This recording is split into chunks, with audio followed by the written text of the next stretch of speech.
ਅਸੀਂ ਉਹ ਕੌਮ ਆ ਕਿ ਚਰਖੜੀਆਂ ਤੇ ਚੜ੍ਹਨ ਲੱਗੇ ਹਾਂ ਵੀ ਅਸੀਂ ਉਸ ਚੀਜ਼ ਨੂੰ ਸੈਲੀਬ੍ਰੇਟ ਕਰਕੇ ਚੜ੍ਹੇ ਹਾਂ। ਸਾਡੇ ਯੋਧਿਆਂ ਦੇ ਵਿੱਚ ਇਸ ਗੱਲ ਦੀ ਵੀ ਤੂੰ ਮੈਂ ਹੁੰਦੀ ਰਹੀ ਕਿ ਪਹਿਲਾਂ ਮੈਂ ਚੜ੍ਹੂੰਗਾ, ਤਾਂ ਫਿਰ ਤੁਸੀਂ ਚਰਖੜੀਆਂ ਤੇ ਚੜ੍ਹਨ ਨੂੰ ਵੀ ਪਿਕਨਿਕ ਕਹਿ ਸਕਦੇ ਹੋ। ਸਾਡੀ ਅੱਜ ਦੀ ਜੰਗ ਵੀ ਇੱਕ ਫੈਡਰਲ ਸਿਸਟਮ ਦੇ ਉੱਤੇ ਹੈ। ਸਾਡੀ ਕੋਸ਼ਿਸ਼ ਹੈ ਕਿ ਸਾਰਿਆਂ ਨੂੰ ਮਨੁੱਖੀ ਅਧਿਕਾਰ ਬਰਾਬਰ ਮਿਲਣੇ ਚਾਹੀਦੇ ਆ। ਗੁਰੂ ਸਾਹਿਬ ਦੀ ਜੰਗ ਵੀ ਜਿਹੜੀ ਸੀਗੀ ਉਹ ਇਸੇ ਚੀਜ਼ ਦੇ ਉੱਤੇ ਸੀ। ਐਂਡ ਦ ਬੈਸਟ ਪਾਰਟ ਇਸ ਕਿ ਜਿੱਦਾਂ ਅਸੀਂ ਪੀਸਫੁਲ ਪ੍ਰੋਟੈਸਟ ਦੇ ਵਿੱਚ ਯਕੀਨ ਕਰਦੇ ਹਾਂ, ਇਹ ਵੀ ਉੱਦਾਂ ਹੀ ਸੀਗਾ। ਹੁਣ ਵੀ ਤੁਸੀਂ ਰਾਤ ਨੂੰ ਜਦੋਂ ਸਾਰੇ ਸੌ ਜਾਂਦੇ ਆ ਤਾਂ ਉੱਥੇ ਤੁਸੀਂ ਉਸ ਕੈਂਪਸ ਦੇ ਵਿੱਚ ਜਦੋਂ ਤੁਸੀਂ ਫਿਰਦੇ ਆ ਰਾਤ ਨੂੰ, ਜਿਹੜੇ ਡਿਸਿਪਲਿਨ ਡਿਊਟੀ ਦਿੰਦੇ ਆ ਮੁੰਡੇ, ਉਹਨਾਂ ਨੂੰ ਇਹ ਗੱਲ ਪੁੱਛੀ ਜਾ ਸਕਦੀ ਆ। ਤੁਸੀਂ ਆਪਣੇ ਅੱਥਰੂਆਂ 'ਤੇ ਕੰਟਰੋਲ ਨਹੀਂ ਕਰ ਸਕਦੇ। ਉੱਥੇ ਇਹ ਡਾਈਵਰਸਿਟੀ ਜਿਹੜੀ ਆ ਉਹ ਦੇਖਣ ਨੂੰ ਮਿਲਦੀ ਹੈ। And the best part is ਕਿ ਉਸ ਡਾਈਵਰਸਿਟੀ ਨੂੰ ਕੋਈ ਡਿਸਕ੍ਰਿਮੀਨੇਟ ਨਹੀਂ ਕਰ ਰਿਹਾ, ਸਾਰੇ ਸੈਲੀਬ੍ਰੇਟ ਕਰ ਰਹੇ ਨੇ। ਹਰ ਇੱਕ ਕਲਚਰ ਦਾ, ਹਰ ਇੱਕ ਸਟੇਟ ਦਾ, ਹਰ ਇੱਕ ਰਿਲੀਜਨ ਦਾ ਬੰਦਾ ਉੱਥੇ ਇੱਕ ਦੂਜੇ ਨਾਲ ਘੁਲ ਮਿਲ ਕੇ ਰਹਿ ਰਿਹਾ। ਆਈ ਨੋ ਅਸੀਂ ਤਾਂ ਉਹਨਾਂ ਨੂੰ ਕਹਿੰਦੇ ਆ ਕਿ ਵੀ ਗੋਡੇ ਦੁਖਦੇ ਆ ਇਸ ਟਾਈਮ 'ਤੇ ਤੁਸੀਂ ਕੁਰਸੀਆਂ, ਹੁਣ ਅਸੀਂ ਗੁਰਦੁਆਰਿਆਂ ਵਿੱਚ ਵੀ ਰਖਵਾਉਂਦੇ ਹਾਂ, ਉੱਥੇ ਤਾਂ ਜ਼ਮੀਨਾਂ 'ਤੇ ਪੈ ਰਹੇ ਨੇ। ਸੋ ਉਹਨਾਂ ਦਾ ਤਾਂ ਮਤਲਬ ਭਾਵੇਂ ਉਹ ਮੁਸਕਰਾ ਕੇ ਕਰ ਰਹੇ ਨੇ, ਦਰਦ ਤਾਂ ਹੋਏਗੀ। ਸਾਡੇ ਲੋਕਾਂ ਦੀ ਆਦਤ ਹੈ ਕਿ ਅਸੀਂ ਦਰਦ ਕਦੀ ਚਿਹਰੇ 'ਤੇ ਆਉਣ ਹੀ ਨਹੀਂ ਦਿੱਤਾ, ਅਤੇ ਉਸੇ ਚੀਜ਼ ਨੂੰ ਲੋਕਾਂ ਨੇ ਪਿਕਨਿਕ ਸਮਝ ਲਿਆ। ਮੈਂ ਇੱਥੇ ਐਗਰੀ ਕਰਦੀ ਹਾਂ, ਜਿਹੜਾ ਆਮ ਇਨਸਾਨ ਹੈ, ਜਿਹਨੂੰ ਕੋਈ ਲਾਲਚ ਨਹੀਂ ਹੈ ਸਟੇਜ 'ਤੇ ਚੜ੍ਹਨ ਦੀ, ਜਾਂ ਉਹ 2 ਮਿੰਟ ਉਹਨੂੰ ਲੱਗਦਾ ਚਲੋ ਕੈਮਰਾ ਸਾਹਮਣੇ ਬੋਲ ਲਈ, ਉਹਨਾਂ ਨੂੰ ਉਹ 'ਚ ਬੜੀ ਖੁਸ਼ੀ ਮਿਲ ਜਾਂਦੀ ਹੈਗੀ ਹੈ, ਉਹ ਗੱਲ ਅਲੱਗ ਹੈ। ਪਰ ਜਿਹੜੇ ਆਪਣੇ ਆਗੂ ਹੈ ਉਹਨਾਂ ਨੂੰ ਪਰੋਣਾ ਦੇ ਔਖਾ ਹੋ ਰਿਹਾ ਹੈਗਾ। ਆਗੂਆਂ ਦੇ ਦੇਖੋ ਵਿਚਾਰਕ ਮਤਭੇਦ ਤਾਂ ਰਹਿਣਗੇ ਹੀ, ਉਹ ਕਦੀ ਵੀ ਇੱਕ ਪੇਜ 'ਤੇ ਮੈਨੂੰ ਆਉਂਦੇ ਦਿਸੇ ਨਹੀਂ। ਜਿੰਨੀ ਵਾਰ ਵੀ ਮੈਂ ਵੀ ਜਿਨ੍ਹਾਂ ਨੂੰ ਮਿਲਿਆ ਹੈ, ਗੱਲਬਾਤ ਕੀਤੀ ਹੈ, ਸਾਡੀ ਕਈ ਗੱਲ ਨੂੰ ਕੰਸੀਡਰ ਤਾਂ ਕਰਦੇ ਨੇ। ਇੰਪਲੀਮੈਂਟ ਹੋਵੇ ਨਾ ਹੋਵੇ ਉਹ ਅਲੱਗ ਗੱਲ ਹੈ। ਆਗੂ ਸਾਡੇ, ਜੇ ਸਾਨੂੰ ਲੱਗਦਾ ਹੈ ਕਿ ਉਹ ਉਨੇ ਸਿਆਣੇ ਨਹੀਂ ਆ, they are not up to that mark, ਤਾਂ ਉਹਦਾ ਰੀਜ਼ਨ ਇੱਕ ਕਿਤੇ ਨਾ ਕਿਤੇ ਅਸੀਂ ਹਾਂ ਕਿ ਅਸੀਂ ਉਸ ਬੰਦੇ ਦੀ ਅਧੀਨਗੀ ਕਬੂਲੀ ਕਿਉਂ ਸੀਗੀ। ਇਹਦਾ ਮਤਲਬ ਸਾਡੇ ਅੰਦਰ ਵੀ ਕਿਤੇ ਨਾ ਕਿਤੇ ਕਮੀ ਸੀ। ਸਾਨੂੰ ਲੱਗਿਆ ਨਾ ਕਿ ਸਿਆਣਾ ਹੈ ਸਾਡੇ ਤੋਂ, ਅਸੀਂ ਤਾਂ ਹੀ ਉਹਨੂੰ ਅੱਗੇ ਲਾਇਆ। ਲੱਖੇ ਵੀਰ ਨੂੰ ਤਾਂ ਆਲਵੇਜ਼ ਇਸ ਚੀਜ਼ ਦਾ ਗਿਲਾ ਰਿਹਾ ਹੈ ਜਥੇਬੰਦੀਆਂ ਨਾਲ ਕਿ ਖੁੱਲ੍ਹ ਕੇ ਬੋਲਣ ਦਾ ਮੌਕਾ ਨਹੀਂ ਦਿੰਦੇ। ਜਥੇਬੰਦੀਆਂ ਨੂੰ ਇਹ ਰਿਹਾ ਹੈ ਕਿ ਉਹ ਸਹੀ ਤਰੀਕੇ ਦੀ ਗੱਲ ਨਹੀਂ ਕਰਦੇ। ਦੀਪ ਸਿੱਧੂ ਵੀਰ ਵੱਲੋਂ ਪ੍ਰੋਬਲਮ ਇਹ ਰਹੀ ਹੈ ਕਿ ਇਹਨਾਂ ਨੇ ਜਥੇਬੰਦੀਆਂ ਨੂੰ ਬਹੁਤ ਤਿੱਖੇ ਤੌਰ 'ਤੇ ਕਿਹਾ ਸੀਗਾ, ਤਾਂ ਉਹਨਾਂ ਨੂੰ ਇਹ ਹੈ ਕਿ ਇਹ ਸਾਨੂੰ ਜਦੋਂ ਅੱਗੇ ਲਾ ਕੇ ਨਹੀਂ ਪੁੱਛਦਾ ਫਿਰ ਇਹਨੂੰ ਆਉਣ ਕਿਉਂ ਦੇਈਏ। ਕਿ ਜਿਹੜਾ ਐਸੈਂਸ਼ੀਅਲ ਕਮੋਡਿਟੀ ਐਕਟ ਆ, ਇਹ ਸਿਰਫ ਤੇ ਸਿਰਫ ਫਾਰਮਰਸ 'ਤੇ ਲਾਗੂ ਨਹੀਂ ਹੋਣਾ, ਇਹਦੇ ਨਾਲ ਹਰੇਕ ਦੇ ਜੀਵਨ 'ਤੇ ਫਰਕ ਪੈਣਾ ਆ। And this agitation is not just about farmer bills, this is about the food we all eat. ਕਹਿਣ ਮਾਤਰ ਆਜ਼ਾਦ ਆ ਜਾਂ ਸੈਕੂਲਰ ਆ, ਪਰ ਸਾਡੇ ਇੱਥੇ ਹੈ ਨਹੀਂ। ਅਸੀਂ ਕਹਿੰਦੇ ਹਾਂ ਕਿ this is India is a secular state, ਪਰ ਜਿਸ ਮੁਲਕ ਦਾ ਆਧਾਰ ਹੀ ਰਿਲੀਜਨ ਤੋਂ ਬਣਿਆ ਹੋਵੇ, ਕਿ ਉਹਦਾ ਜਿਹੜੀ ਪਾਰਟੀਸ਼ਨ ਦੀ ਲੀਕ ਖਿੱਚੀ ਗਈ ਉਹੀ ਰਿਲੀਜਨ ਤੋਂ ਖਿੱਚੀ ਗਈ ਹੋਵੇ, ਆਪਾਂ ਉਹਨੂੰ ਸੈਕੂਲਰ ਕਰਨ ਵਾਸਤੇ ਕੀਤਾ ਕੀ ਹੈ। ਸਾਹਮਣੇ ਫੌਜ ਵੀ ਖੜੀ ਹੈ, ਉਹ ਵੀ ਡਰ ਹਮੇਸ਼ਾ ਰਹਿੰਦਾ ਹੈ ਕਿ ਸ਼ਾਇਦ ਸਰਕਾਰ ਦਾ ਦਿਲ ਬਦਲ ਜਾਏ, ਕਦੀ ਨੀਅਤ ਬਦਲ ਜਾਏ। ਹਾਂ, ਪਰ ਸਟੇਟ ਦੇ ਅਗੇਂਸਟ ਜਦੋਂ ਤੁਸੀਂ ਜਾਂਦੇ ਆ ਤਾਂ ਇਹ ਗੱਲ ਦਾ ਤਾਂ ਪੱਕਾ ਆਪਣੇ ਆਪ ਨਾਲ ਯਕੀਨੀ ਤੌਰ 'ਤੇ ਗੱਲ ਕਰ ਲੈਣੀ ਚਾਹੀਦੀ ਹੈ ਕਿ ਸਟੇਟ ਕੋਲ ਜੋ ਹਥਿਆਰ ਨੇ, ਜੋ ਪ੍ਰਬੰਧ ਨੇ, ਉਹ ਸਾਡੇ ਕੋਲ ਨਹੀਂ ਹੈਗੇ। ਪਰ ਸਾਡੇ ਕੋਲ ਜਿਹੜਾ ਜਜ਼ਬਾ ਹੈ ਉਹ ਸਟੇਟ ਕੋਲ ਨਹੀਂ ਹੈਗਾ। ਅੱਜ ਇੱਕ ਆਵਾਜ਼ ਉੱਠ ਕੇ ਆ ਰਹੀ ਹੈ ਕਿ ਕਿਸਾਨ ਅੰਦੋਲਨ ਇੱਕ ਮੇਲਾ ਬਣ ਕੇ ਰਹਿ ਗਿਆ। ਉੱਥੇ ਵੱਖ-ਵੱਖ ਤਰ੍ਹਾਂ ਦੇ ਲੰਗਰ ਚੱਲ ਰਹੇ ਨੇ, ਸਭ ਐਸ਼ ਕਰ ਰਹੇ ਨੇ। ਕਿਸਾਨ ਅੰਦੋਲਨ ਕਿਉਂ ਹੈ? ਕਾਨੂੰਨਾਂ ਬਾਰੇ ਸਾਨੂੰ ਸਭ ਨੂੰ ਜਾਣਕਾਰੀ ਹੈ, ਪਰ ਇਸ ਅੰਦੋਲਨ ਦੇ ਪਿੱਛੇ ਜੋ ਕੁਰਬਾਨੀਆਂ ਨੇ ਔਰ ਜਿਸ ਤਰ੍ਹਾਂ ਇਹ ਲੋਕ ਇਕੱਠੇ ਹੋਏ ਨੇ ਔਰ ਕਿਸ ਔਕੜ ਵਿੱਚੋਂ ਜਾ ਰਹੇ, ਉਸ ਨੂੰ ਸਮਝਣ ਦੀ ਬਹੁਤ ਜ਼ਰੂਰਤ ਹੈ। ਇੱਕ ਬੜਾ ਪੁਰਾਣਾ ਹਿੰਦੀ ਦਾ ਗਾਣਾ ਹੈ, ਇਤਨਾ ਕਿਉਂ ਮੁਸਕਰਾ ਰਹੇ ਹੋ, ਕਿਆ ਗਮ ਹੈ ਜਿਸਕੋ ਛੁਪਾ ਰਹੇ ਹੋ। ਉਹ ਜਿਹੜੀ ਮੁਸਕਰਾਹਟ ਐਡੀ ਵੱਡੀ ਹੈ, ਉਹਦੇ ਪਿੱਛੇ ਉਸ ਨੂੰ ਬਰਕਰਾਰ ਰੱਖਣ ਲਈ ਅੱਜ ਉੱਤੇ ਵੀ ਜਿਹੜੀ ਮਿਹਨਤ ਗਈ ਹੈ, ਉਸ ਬਾਰੇ ਸਾਨੂੰ ਦੱਸਣ ਲਈ ਅੱਜ ਵੀਰ ਸਿੰਘ ਮੇਰੇ ਨਾਲ ਨੇ। ਵੀਰ ਸਤਿ ਸ਼੍ਰੀ ਅਕਾਲ, ਸਾਡੇ ਨਾਲ ਜੁੜਨ ਲਈ ਬਹੁਤ ਬਹੁਤ ਧੰਨਵਾਦ, ਔਰ ਅੱਜ ਸਮਾਂ ਕੱਢਣ ਲਈ, ਬਿਕੋਜ਼ ਮੈਨੂੰ ਪਤਾ ਤੁਸੀਂ ਦਿਨ ਦੇ ਜੇ 24 ਘੰਟੇ ਤੇ 25 ਘੰਟੇ ਮਿਹਨਤ ਕਰਦੇ ਹੋ ਉੱਥੇ। ਸ਼ੁਰੂ ਤੋਂ ਤੁਸੀਂ ਇਸ ਅੰਦੋਲਨ ਦੇ ਨਾਲ ਹੈਗੇ ਹੋ, ਤੇ ਅੱਜ ਜਦ ਲੋਕ ਕਹਿੰਦੇ ਨੇ ਕਿ ਇੱਥੇ ਤਾਂ ਮੇਲਾ ਲੱਗਿਆ ਹੈ, ਕਿਸ ਤਰ੍ਹਾਂ ਮਹਿਸੂਸ ਹੁੰਦਾ? ਹਿਰਖ ਜਿਹਾ ਹੁੰਦਾ ਜੀ ਇਸ ਗੱਲ ਦਾ, ਕਿਉਂਕਿ ਅਸੀਂ ਉਹ ਕੌਮ ਆ ਕਿ ਚਰਖੜੀਆਂ 'ਤੇ ਚੜ੍ਹਨ ਲੱਗੇ ਹਾਂ ਵੀ ਅਸੀਂ ਉਸ ਚੀਜ਼ ਨੂੰ ਸੈਲੀਬ੍ਰੇਟ ਕਰਕੇ ਚੜ੍ਹੇ ਹਾਂ। ਸਾਡੇ ਯੋਧਿਆਂ ਦੇ ਵਿੱਚ ਇਸ ਗੱਲ ਦੀ ਵੀ ਤੂੰ ਮੈਂ ਹੁੰਦੀ ਰਹੀ ਕਿ ਪਹਿਲਾਂ ਮੈਂ ਚੜ੍ਹੂੰਗਾ, ਤਾਂ ਫਿਰ ਤੁਸੀਂ ਚਰਖੜੀਆਂ 'ਤੇ ਚੜ੍ਹਨ ਨੂੰ ਵੀ ਪਿਕਨਿਕ ਕਹਿ ਸਕਦੇ ਹੋ। ਤੁਸੀਂ ਕਹਿ ਸਕਦੇ ਹੋ ਕਿ ਦੇ ਇੰਜੋਏ ਦਿਸ ਪੇਨ। ਇਹ ਤਾਂ ਸਾਡੀ ਫਿਤਰਤ ਆ ਕਿ ਅਸੀਂ ਦੁੱਖ ਦੇ ਮਾਹੌਲ ਦੇ ਵਿੱਚ ਵੀ ਕਦੀ ਮੱਥੇ ਤੇ ਤਿਉੜੀ ਨਹੀਂ ਆਉਣ ਦਿੰਦੇ। ਔਰ ਜਿਨ੍ਹਾਂ ਨੂੰ ਲੱਗਦਾ ਹੈ ਕਿ ਇਹ ਐਜੀਟੇਸ਼ਨ ਇੱਕ ਮੇਲੇ ਵਾਂਗੂ ਹੈ, ਕੁਝ ਲੋਕਾਂ ਦੀ ਇਹ ਸੋਚ ਦੇ ਵਿੱਚ ਇਹ ਚੀਜ਼ ਪੈ ਗਈ ਹੈ। ਉਹ ਪਈ ਕਿੱਥੋਂ ਹੈ ਕਿ ਹਰ ਤਰ੍ਹਾਂ ਦਾ ਲੰਗਰ ਹੈ, ਹਰ ਤਰ੍ਹਾਂ ਦੀ ਫੈਸਿਲਿਟੀ ਉੱਥੇ ਅਵੇਲੇਬਲ ਕੀਤੀ ਗਈ ਹੈ, ਪਰ ਸੜਕਾਂ ਤੇ ਰਹਿ ਕੇ ਕਿੱਦਾਂ ਦੀ ਲਗਜ਼ਰੀ ਹੋ ਸਕਦੀ ਹੈ ਮੈਨੂੰ ਸਮਝ ਨਹੀਂ ਆਉਂਦੀ। ਸੜਕਾਂ ਤੇ ਰਹਿਣ ਨੂੰ ਬੇਘਰ ਹੋਣਾ ਕਿੱਦਾਂ ਲਗਜ਼ਰੀਅਸ ਹੋ ਸਕਦਾ ਆ, ਇਸ ਗੱਲ ਨੂੰ ਸਮਝਣ ਦੀ ਲੋੜ ਹੈ ਇਸ ਵੇਲੇ। ਹਾਂ, ਇੱਕ ਗੱਦਾ ਤੁਸੀਂ ਟਰੱਕ ਦੇ ਥੱਲੇ, ਪਹੀਆਂ ਦੇ ਥੱਲੇ ਲਾ ਲਓ ਤੇ ਬੋਲੋ ਜੀ ਹਾਂ ਇਹਨੂੰ ਬੜਾ ਵਧੀਆ ਮਿਲ ਗਿਆ ਹੈ। ਸਿਰਫ ਲੰਗਰ ਖਾਣ ਨਾਲ ਹੀ ਲੋਕਾਂ ਨੂੰ ਜੋੜ ਦਿੱਤਾ ਗਿਆ ਹੈ ਕਿ ਹਾਂ ਇੱਥੇ ਜਲੇਬੀਆਂ ਮਿਲ ਰਹੀਆਂ, ਇੱਥੇ ਆ ਮਿਲ ਰਿਹਾ, ਇੱਥੇ ਇਹ ਮਿਲ ਰਿਹਾ। ਇਹ ਤਾਂ ਸਾਡੇ ਲੋਕਾਂ ਦਾ ਤਰੀਕਾ ਆ ਕਿ ਅਸੀਂ ਕਦੀ ਵੀ ਡੀਮੋਟੀਵੇਟਡ ਫੀਲ ਨਹੀਂ ਕਰਦੇ। ਅਸੀਂ ਹਮੇਸ਼ਾ ਚੜ੍ਹਦੀ ਕਲਾ ਦੀ ਗੱਲ ਕਰਕੇ ਤਾਂ ਉਹਦੇ ਵਿੱਚੋਂ ਇੱਕ ਨਵੀਂ ਜ਼ਿੰਦਗੀ ਲੱਭ ਲੈਂਦੇ ਹਾਂ। ਅਸੀਂ ਤਾਂ ਉਹ ਬੰਦੇ ਆ ਕਿ ਜੰਗਲ 'ਚ ਰਹਿ ਕੇ ਵੀ ਛੋਲਿਆਂ ਦੀ ਮੁੱਠ ਖਾ ਕੇ ਵੀ ਅਸੀਂ ਕਹਿੰਦੇ ਸੀਗੇ ਕਿ ਨਹੀਂ ਚੜ੍ਹਦੀ ਕਲਾ ਔਰ ਢਿੱਡ ਭਰਿਆ ਹੋਇਆ। ਅਸੀਂ ਤਾਂ ਫਿਰ ਤਾਂ ਉਹਨੂੰ ਵੀ ਪਿਕਨਿਕ ਕਹਿਣਾ ਚਾਹੀਦਾ ਆ, ਫਿਰ ਤਾਂ ਉਹਨੂੰ ਵੀ ਕਹਿਣਾ ਚਾਹੀਦਾ ਕਿ ਨਹੀਂ ਦੇ ਸੈਲੀਬ੍ਰੇਟ ਦਿਸ ਥਿੰਗ, ਕਿ ਉਹ ਜੰਗਲ ਦੇ ਵਿੱਚ ਵੀ ਆ, ਘੋੜਿਆਂ ਦੀਆਂ ਕਾਠੀਆਂ ਤੇ ਸੌਂ ਕੇ ਵੀ ਉਹ ਤਾਂ ਠੀਕ ਨੇ। ਭਗਤ ਸਿੰਘ ਨੇ ਜਦ ਫਾਂਸੀ ਸੀ ਉਹਨਾਂ ਨੇ ਪਹਿਲੇ ਚੁੰਮ ਕੇ ਮੁਸਕਰਾ ਕੇ ਚੁੰਮੀ ਸੀਗੀ। ਹਾਂਜੀ ਹਾਂ, ਤਾਂ ਫਿਰ ਆਪਾਂ ਉਹਨੂੰ ਵੀ ਇਹੀ ਗੱਲ ਕਹਾਂਗੇ। ਅੱਜ ਲੋਕ ਉਹ ਅਗਲਾ ਦਿਖਾਵਾ ਦੇ ਰਹੇ, ਪਰ ਇਹਦੇ ਪਿੱਛੇ ਅਸੀਂ ਸਿਰਫ ਜਲੇਬੀਆਂ ਵਗੈਰਾ ਦੇਖ ਰਹੇ ਹਾਂ। ਔਰ ਜੇ ਅਸੀਂ ਸਿੰਘੂ ਬਾਰਡਰ ਦੀ ਗੱਲ ਕਰੀਏ ਜਿੱਥੇ ਥੋੜਾ ਜਿਹਾ ਮਾਹੌਲ ਹੈਗਾ, ਉਹ ਵੀ ਪਹਿਲਾਂ 2 ਕਿਲੋਮੀਟਰ ਹੈਗਾ, ਪਿੱਛੇ ਜਿਹੜਾ 20 ਕਿਲੋਮੀਟਰ ਚੱਲਦਾ ਉਹਦੇ ਵਿੱਚ ਇਹ ਮਾਹੌਲ ਤੁਹਾਨੂੰ ਨਜ਼ਰ ਨਹੀਂ ਆਉਂਦਾ। ਲੋਕੀ ਸਿਰਫ ਸ਼ੁਰੂ ਚ ਆਉਂਦੇ ਤਾਂ ਦੇਖਦੇ ਤੇ ਗੱਲ ਕਰ ਲੈਂਦੇ। ਇੰਨੇ ਇਕੱਠ ਨੂੰ ਇੱਦਾਂ ਇਕੱਠੇ ਕਰਨ ਵਿੱਚ ਜੋ ਮਿਹਨਤ ਲੱਗੀ, ਜੇ ਤੁਸੀਂ ਸਾਡੇ ਦਰਸ਼ਕਾਂ ਨੂੰ ਸਾਂਝੇ ਕਰੋ। ਮੈਂ ਅੱਗੇ ਵੀ ਨਾ ਬਹੁਤ ਵਾਰ ਇਹ ਗੱਲ ਕਹੀ ਹੈ ਕਿ ਜਿਸ ਦਿਨ 27 ਤਰੀਕ ਸਵੇਰੇ ਮੈਂ ਪਹੁੰਚਿਆ ਸੀਗਾ, 26 ਨੂੰ ਨਿਕਲੇ ਸੀਗੇ, ਰਾਤ ਅਸੀਂ ਜੀਂਦ ਰੁਕੇ, 27 ਦੀ ਮਾਰਨਿੰਗ ਨੂੰ ਅਸੀਂ ਪਹੁੰਚ ਗਏ ਸੀਗੇ। ਜਦੋਂ ਮੈਂ ਜਾ ਰਿਹਾ ਸੀਗਾ ਆਈ ਫੈਲਟ ਲਾਈਕ ਕਿ ਮੈਂ ਇਕੱਲਾ ਨਹੀਂ ਜਾ ਰਿਹਾ ਹੈਗਾ।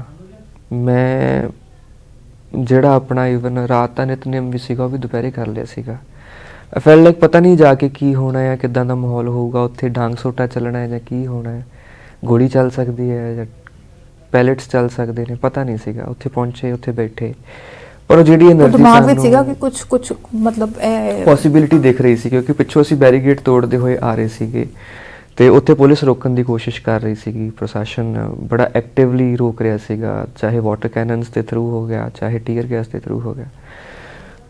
ਸਾਨੂੰ ਐਕਸਪੈਕਟਡ ਸੀਗੀ ਕਿ ਹੁਣ ਇਹ ਸਭ ਤੋਂ ਵੱਡਾ ਬੈਰੀਗੇਡ ਸਾਡੇ ਅੱਗੇ ਆ, ਤਾਂ ਇਹਨੂੰ ਤੋੜਨਾ ਹੁਣ ਔਖਾ ਹੋਊਗਾ ਜਿਹੜਾ ਸਿੰਘੂ ਬਾਰਡਰ ਦੇ ਉੱਤੇ ਹੈ। ਚਲੋ ਉਹ ਬਾਅਦ 'ਚ ਵਿਉਂਤਬੰਦੀ ਬਣੀ ਕਿ ਹਾਂ ਆਪਾਂ ਦਿੱਲੀ ਦੇ ਉੱਤੇ ਪਹੁੰਚ ਚੁੱਕੇ ਹਾਂ ਤਾਂ ਆਪਾਂ ਇੱਥੇ ਹੀ ਬੈਠਾਂਗੇ, ਪਰ ਉੱਥੇ ਜਾਣ ਤੱਕ ਜਿਹੜੀ એનર્ਜੀ ਸਾਨੂੰ ਲੈ ਕੇ ਗਈ ਆ, ਉਸ એનર્ਜੀ ਦੀ ਜੇ ਗੱਲ ਕਰੀਏ ਤਾਂ ਉਹ ਬੜੀ ਡਿਵਾਈਨ ਆ ਤੇ ਉਹਨੇ ਹੀ ਇਹ ਐਜੀਟੇਸ਼ਨ ਨੂੰ ਬੰਨ੍ਹ ਕੇ ਰੱਖਿਆ ਹੋਇਆ। ਹੁਣ ਵੀ ਤੁਸੀਂ ਰਾਤ ਨੂੰ ਜਦੋਂ ਸਾਰੇ ਸੌਂ ਜਾਂਦੇ ਆ ਤਾਂ ਉੱਥੇ ਤੁਸੀਂ ਉਸ ਕੈਂਪਸ ਦੇ ਵਿੱਚ ਜਦੋਂ ਤੁਸੀਂ ਫਿਰਦੇ ਆ ਰਾਤ ਨੂੰ, ਜਿਹੜੇ ਡਿਸਪਲਿਨ ਡਿਊਟੀ ਦਿੰਦੇ ਆ ਮੁੰਡੇ, ਉਹਨਾਂ ਨੂੰ ਇਹ ਗੱਲ ਪੁੱਛੀ ਜਾ ਸਕਦੀ ਆ, ਤੁਸੀਂ ਆਪਣੇ ਅਥਰੂਆਂ 'ਤੇ ਕੰਟਰੋਲ ਨਹੀਂ ਕਰ ਸਕਦੇ। ਰਾਤ ਨੂੰ ਮੈਂ ਜਿੰਨੀ ਵਾਰ ਵੀ 1-1:30 ਵਜੇ 2 ਵਜੇ ਫਿਰਦਾ ਆ ਉੱਥੇ, ਜਾਂ ਸਵੇਰ ਸਾਰ ਜਦੋਂ ਫਿਰਦਾ ਆ ਉੱਥੇ, ਤਾਂ ਕਈ ਵਾਰੀ ਤਾਂ ਇੱਦਾਂ ਹੋਇਆ ਕਿ ਰਾਤ ਨੂੰ ਥੱਕ ਕੇ ਸੌਂ ਜਾਂਦਾ ਸੀਗਾ, ਸਵੇਰੇ ਉੱਥੇ ਨਿਤਨੇਮ ਦੀ ਆਵਾਜ਼ ਜਦੋਂ ਕੰਨਾਂ 'ਚ ਪੈਂਦੀ ਸੀ ਤਾਂ ਲੱਗਦਾ ਸੀ ਕਿ ਪਿੰਡ ਹੀ ਬੈਠਾ ਆ। ਚੇਤਾ ਭੁੱਲ ਜਾਂਦਾ ਸੀਗਾ ਕਿ ਮੈਂ ਟੈਂਟ 'ਚ ਆ, ਕਿ ਮੈਂ ਪਿੰਡ ਆ, ਮੈਂ ਕਿੱਥੇ ਆ। ਕਈ ਵਾਰੀ ਹੁੰਦਾ ਨਾ ਕਿ ਇੱਕ ਇਲੂਜ਼ਨ ਜੀ ਤੁਹਾਡੇ ਦਿਮਾਗ 'ਚ ਰਹਿ ਜਾਂਦੀ ਹੈ, ਇੱਦਾਂ ਹੁੰਦਾ ਸੀਗਾ। ਇਸ ਐਜੀਟੇਸ਼ਨ ਨੂੰ ਕਿਸੇ ਮਾਈਂਡ ਸੈਟ ਨੇ ਜਾਂ ਕਿਸੇ ਇੱਕ ਲੀਡਰ ਨੇ ਨਹੀਂ ਬੰਨਿਆ ਹੋਇਆ। ਇਹਦੇ ਵਿੱਚ ਕੁਛ ਵੱਖਰਾ ਹੀ ਹੈ, ਕੁਛ ਬੜਾ, ਜਿੱਦਾਂ ਕਹਿੰਦੇ ਨਾ ਕਿ ਹਮੇਸ਼ਾ ਜਦੋਂ ਅਧਰਮ ਵੱਧਦਾ ਹੈ, ਜਦੋਂ ਪਾਪ ਵੱਧਦਾ ਹੈ, ਜ਼ੁਲਮ ਵੱਧਦਾ ਹੈ, ਤਾਂ ਰੱਬ ਨੂੰ ਆਉਣਾ ਪੈਂਦਾ ਹੈ, ਅਵਤਾਰ ਲੈ ਕੇ ਆਉਂਦਾ ਹੈ। ਪਰ ਰੱਬ ਵੀ ਇਨਸਾਨਾਂ ਦੇ ਥਰੂ ਹੀ ਕੰਮ ਕਰਦਾ ਹੈ। ਉਹੀ ਗੱਲ ਮੈਂ ਕਹਿ ਰਿਹਾ ਕਿ ਇਸ ਵਾਰੀ ਉਹਨੇ ਅਵਤਾਰ ਜਿਹੜਾ ਨਾ ਸਮੂਹਕ ਤੌਰ ਤੇ ਲਿਆ, ਕਿਸੇ ਇੱਕ ਸ਼ਕਲ 'ਚ, ਕਿਸੇ ਇੱਕ ਢਾਂਚੇ 'ਚ। ਉਹਦੇ ਵਿੱਚ ਹਰ ਇੱਕ ਦਾ ਆਪਣਾ ਕਿਰਦਾਰ ਹੈ। ਮੈਂ ਮੰਨਦੀ ਹਾਂ ਕਿ ਜਿਹੜੇ ਲੋਕ ਆਪਣੀ ਆਏ ਸ਼ਰਧਾ ਨਾਲ ਆਏ, ਉਹਨਾਂ ਦਾ ਜਜ਼ਬਾ ਹੈ, ਪਰ ਉਸ ਜਜ਼ਬੇ ਨੂੰ ਵੀ ਜਿਵੇਂ ਤੁਸੀਂ ਕਹਿੰਦੇ ਡਿਸਪਲਿਨ ਕਮੇਟੀ ਹੈਗੀ ਹੈ, ਜੇ ਅਸੀਂ ਲੋਕਾਂ ਨੂੰ ਉਹ ਦੱਸੀ ਕਿ ਕਿਸ ਤਰ੍ਹਾਂ ਡਿਸਪਲਿਨ ਮੇਨਟੇਨ ਕੀਤਾ ਜਾ ਰਿਹਾ ਹੈ, ਕਿ ਇਹ ਨਹੀਂ ਕਿ ਐਵੇਂ ਹੀ ਚੁੱਕ ਕੇ ਹੜ ਆ ਗਿਆ ਤੇ ਉੱਥੇ ਥੰਮਿਆ ਪਿਆ, ਉਹਦੇ ਪਿੱਛੇ ਆਰਗੇਨਾਈਜੇਸ਼ਨ ਵੀ ਤਾਂ ਹੈਗੀ ਹੈ। ਉੱਥੇ ਐਕਟਿਵਲੀ ਕਾਫੀ ਆਰਗੇਨਾਈਜੇਸ਼ਨਸ ਨੇ ਜਿਹੜੀਆਂ ਕੰਮ ਕਰ ਰਹੀਆਂ ਨੇ, ਚਾਹੇ ਉਹ ਰਾਤ ਦੇ ਰਹਿਣ ਬਸੇਰਿਆਂ ਦੀ ਗੱਲ ਹੋ ਜਾਏ, ਲੰਗਰਾਂ ਦੀ ਗੱਲ ਹੋ ਜਾਏ, ਮੈਡੀਕਲ ਏਡ ਦੀ ਗੱਲ ਹੋ ਜਾਏ, ਫਿਰ ਈਵਨ ਲੋਕਾਂ ਦੇ ਐਂਟਰਟੇਨਮੈਂਟ ਵਾਸਤੇ ਵੀ ਜੇ ਆਪਾਂ ਕਹੀਏ ਤਾਂ ਅਲੱਗ-ਅਲੱਗ ਤਰ੍ਹਾਂ ਤੇ ਹਰਿਆਣਵੀ ਲੋਕ ਵੀ ਬਹੁਤ ਉੱਥੇ ਗਾ ਰਹੇ ਨੇ। ਆਈ ਹੈਵ ਵੀਡੀਓਜ਼, ਮੈਂ ਸ਼ੇਅਰ ਵੀ ਕਰੂੰਗਾ ਬਹੁਤ ਜਲਦੀ। ਉਹ ਗਾ ਰਹੇ ਨੇ ਥਾਂ-ਥਾਂ ਤੇ, ਆਪਣੇ ਬੱਚੇ ਵੀ ਗਾ ਰਹੇ ਨੇ, ਕਵੀਸ਼ਰ ਢਾਡੀ ਵੀ ਗਾ ਰਹੇ ਨੇ, ਫਿਰ ਕਈ ਥਾਵਾਂ ਤੇ ਸੱਥਾਂ ਇੱਦਾਂ ਦੀਆਂ ਬਣੀਆਂ ਨੇ ਕਿ ਉੱਥੇ ਕਲੈਕਟਿਵਲੀ ਸਾਰੇ ਪਾਰਟਿਸਿਪੇਟ ਕਰਦੇ ਆ, ਜੋ ਅੱਜ ਲਿਖਿਆ, ਜੋ ਅੱਜ ਮਹਿਸੂਸ ਕੀਤਾ, ਉਹਦੇ ਬਾਰੇ ਗੱਲਬਾਤ ਹੁੰਦੀ ਆ। ਸੋ ਹਰ ਇੱਕ ਤਰੀਕੇ ਨਾਲ ਖਿਆਲ ਰੱਖਿਆ ਜਾ ਰਿਹਾ। ਰੀਸੈਂਟਲੀ ਘੁੱਗੀ ਭਾਜੀ ਨੇ ਵੀ ਇੱਕ ਸ਼ੇਅਰ ਕੀਤੀ ਹੋਈ ਸੀਗੀ ਕਿ ਇੱਕ ਬੰਦਾ ਨੇਲ ਕਟਰ ਲੈ ਕੇ ਆਇਆ ਹੋਇਆ ਸੀਗਾ ਤੇ ਉਹ ਨੇਲ ਕਲਿੱਪਰਸ ਵੰਡ ਰਿਹਾ ਥਰੂ ਆਊਟ, ਹੈ ਨਾ। ਸੋ ਹਰ ਇੱਕ ਲੋੜ ਥੋੜ ਦਾ ਉੱਥੇ ਖਿਆਲ ਰੱਖ ਕੇ ਚੱਲ ਰਹੇ ਨੇ।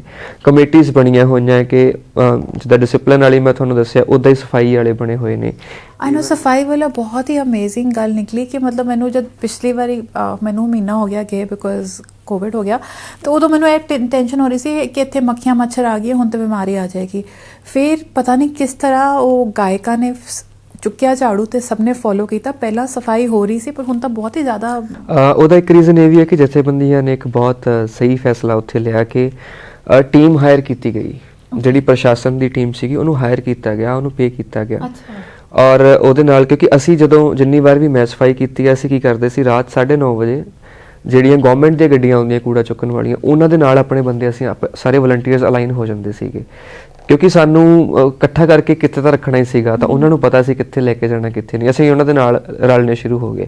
ਉਸ ਤੋਂ ਬਾਅਦ ਅਸੀਂ ਜਥੇਬੰਦੀਆਂ ਨਾਲ ਇਹ ਗੱਲ ਕੀਤੀ ਕਿ ਹੈਂਡ ਟੂ ਹੈਂਡ ਪੋਸੀਬਲ ਨਹੀਂ ਆ, we need experts on this. Experts ਦੀ ਨੀਡ ਇਸ ਕਰਕੇ ਸੀ ਕਿ ਕਈ ਥਾਵਾਂ ਤੇ ਚਿੱਕੜ ਹੋ ਰਿਹਾ ਸੀਗਾ, ਕਈ ਥਾਵਾਂ ਤੇ ਸੀਵਰੇਜ ਬਲੌਕ ਹੋ ਗਏ ਸੀ, ਉਹ ਡਿੱਗ ਕੇ ਵਿੱਚ ਉਹਦੇ ਗੱਤੇ ਦੇ ਜਾਂ ਥਰਮੋਕੋਲ ਦੇ ਜਿਹੜੇ ਕਲਾਸਿਸ ਹੁੰਦੇ ਆ। ਫਿਰ ਉਸ ਤੋਂ ਬਾਅਦ ਜੋ ਐਕਸਪਰਟਸ ਬੁਲਾਏ ਗਏ, ਉਹਨਾਂ ਨੇ ਉਹ ਵੈਕਿਊਮ ਵਾਲੇ ਸੀਗੇ, ਉਹਨਾਂ ਕੋਲ ਪੰਪ ਚਾਹੇ, ਉਹਨਾਂ ਨੇ ਉਹ 'ਚੋਂ ਸਕਸ਼ਨ ਕਰਕੇ ਸਾਰਾ ਪਾਣੀ ਵਗੈਰਾ ਕੱਢਿਆ, ਗੰਦ ਕੱਢਿਆ। ਐਂਡ ਹੁਣ ਉਹ ਸਟੇਜ ਵੱਲੋਂ ਬਾਹਰ ਨੂੰ ਰਸੋਈ ਢਾਬੇ ਵਾਲੀ ਸਾਈਡ ਨੂੰ ਸਾਰਾ ਕਲੀਨ ਕਰਦੇ ਹੋਏ ਆ ਰਿਹਾ। ਤਾਂ ਕੈਂਪਸ ਬਹੁਤ ਜਲਦੀ ਬੜਾ ਸਾਫ਼ ਸੁਥਰਾ ਹੋਊਗਾ। ਇਹ ਪਹਿਲੀ ਵਾਰੀ ਹੋਏਗਾ ਕੋਈ ਅੰਦੋਲਨ ਲਈ ਕਿਸੇ ਨੇ ਇੰਨਾ ਹਾਵੀ ਹੋਏ ਨੇ, ਬਟ ਉੱਥੇ ਉਹਨੂੰ ਖੂਬਸੂਰਤ ਬਣਾ ਕੇ ਆਣਗੇ। ਮੈਂ ਦੇਖ ਰਹੀ ਲੋਕੀ ਪੇੜ ਉਗਾ ਰਹੇ ਨੇ। ਸੋ ਲੋਕ ਉਹਨਾਂ ਚੀਜ਼ਾਂ ਵੱਲ ਧਿਆਨ ਨਹੀਂ ਦਿੰਦੇ। ਸਾਡੀ ਤਾਂ ਕੋਸ਼ਿਸ਼ ਇਹ ਹੈ ਕਿ ਜਿਸ ਦਿਨ ਅਸੀਂ ਉੱਥੋਂ ਨਿਕਲਾਂਗੇ ਨਾ, ਤਾਂ ਉਹ ਸਾਰਾ ਤਾਂ ਫੁੱਲਾਂ ਨਾਲ ਭਰ ਕੇ ਆਵਾਂਗੇ।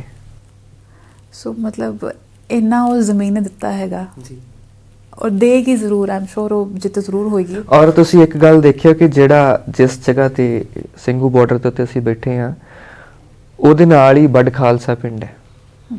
ਬੜ ਖਾਲਸੇ ਦਾ ਇਤਿਹਾਸ ਜੇ ਤੁਸੀਂ ਖੋਲ ਕੇ ਦੇਖੋਗੇ ਤਾਂ ਗੁਰੂ ਤੇਗ ਬਹਾਦਰ ਸਾਹਿਬ ਦਾ ਸੀਸ ਜਦੋਂ ਲੈ ਕੇ ਨਿਕਲਦੇ ਨੇ ਤਾਂ ਬੜ ਖਾਲਸੇ ਦੇ ਵਿੱਚ ਉੱਥੇ ਰਾਤ ਇੱਕ ਕਿਸਾਨ ਦੇ ਘਰੇ ਰੈਸਟ ਕਰਦੇ ਨੇ। ਤੇ ਉਹ ਕਿਸਾਨ ਇਹ ਕਹਿੰਦਾ ਹੈ ਕਿ ਤੁਸੀਂ ਗੁਰੂ ਸਾਹਿਬ ਦਾ ਸੀਸ ਲੈ ਕੇ ਨਿਕਲ ਜਾਓ, ਹਕੂਮਤ ਦਾ ਸੀਸ ਲੱਭ ਰਹੀ ਹੈ।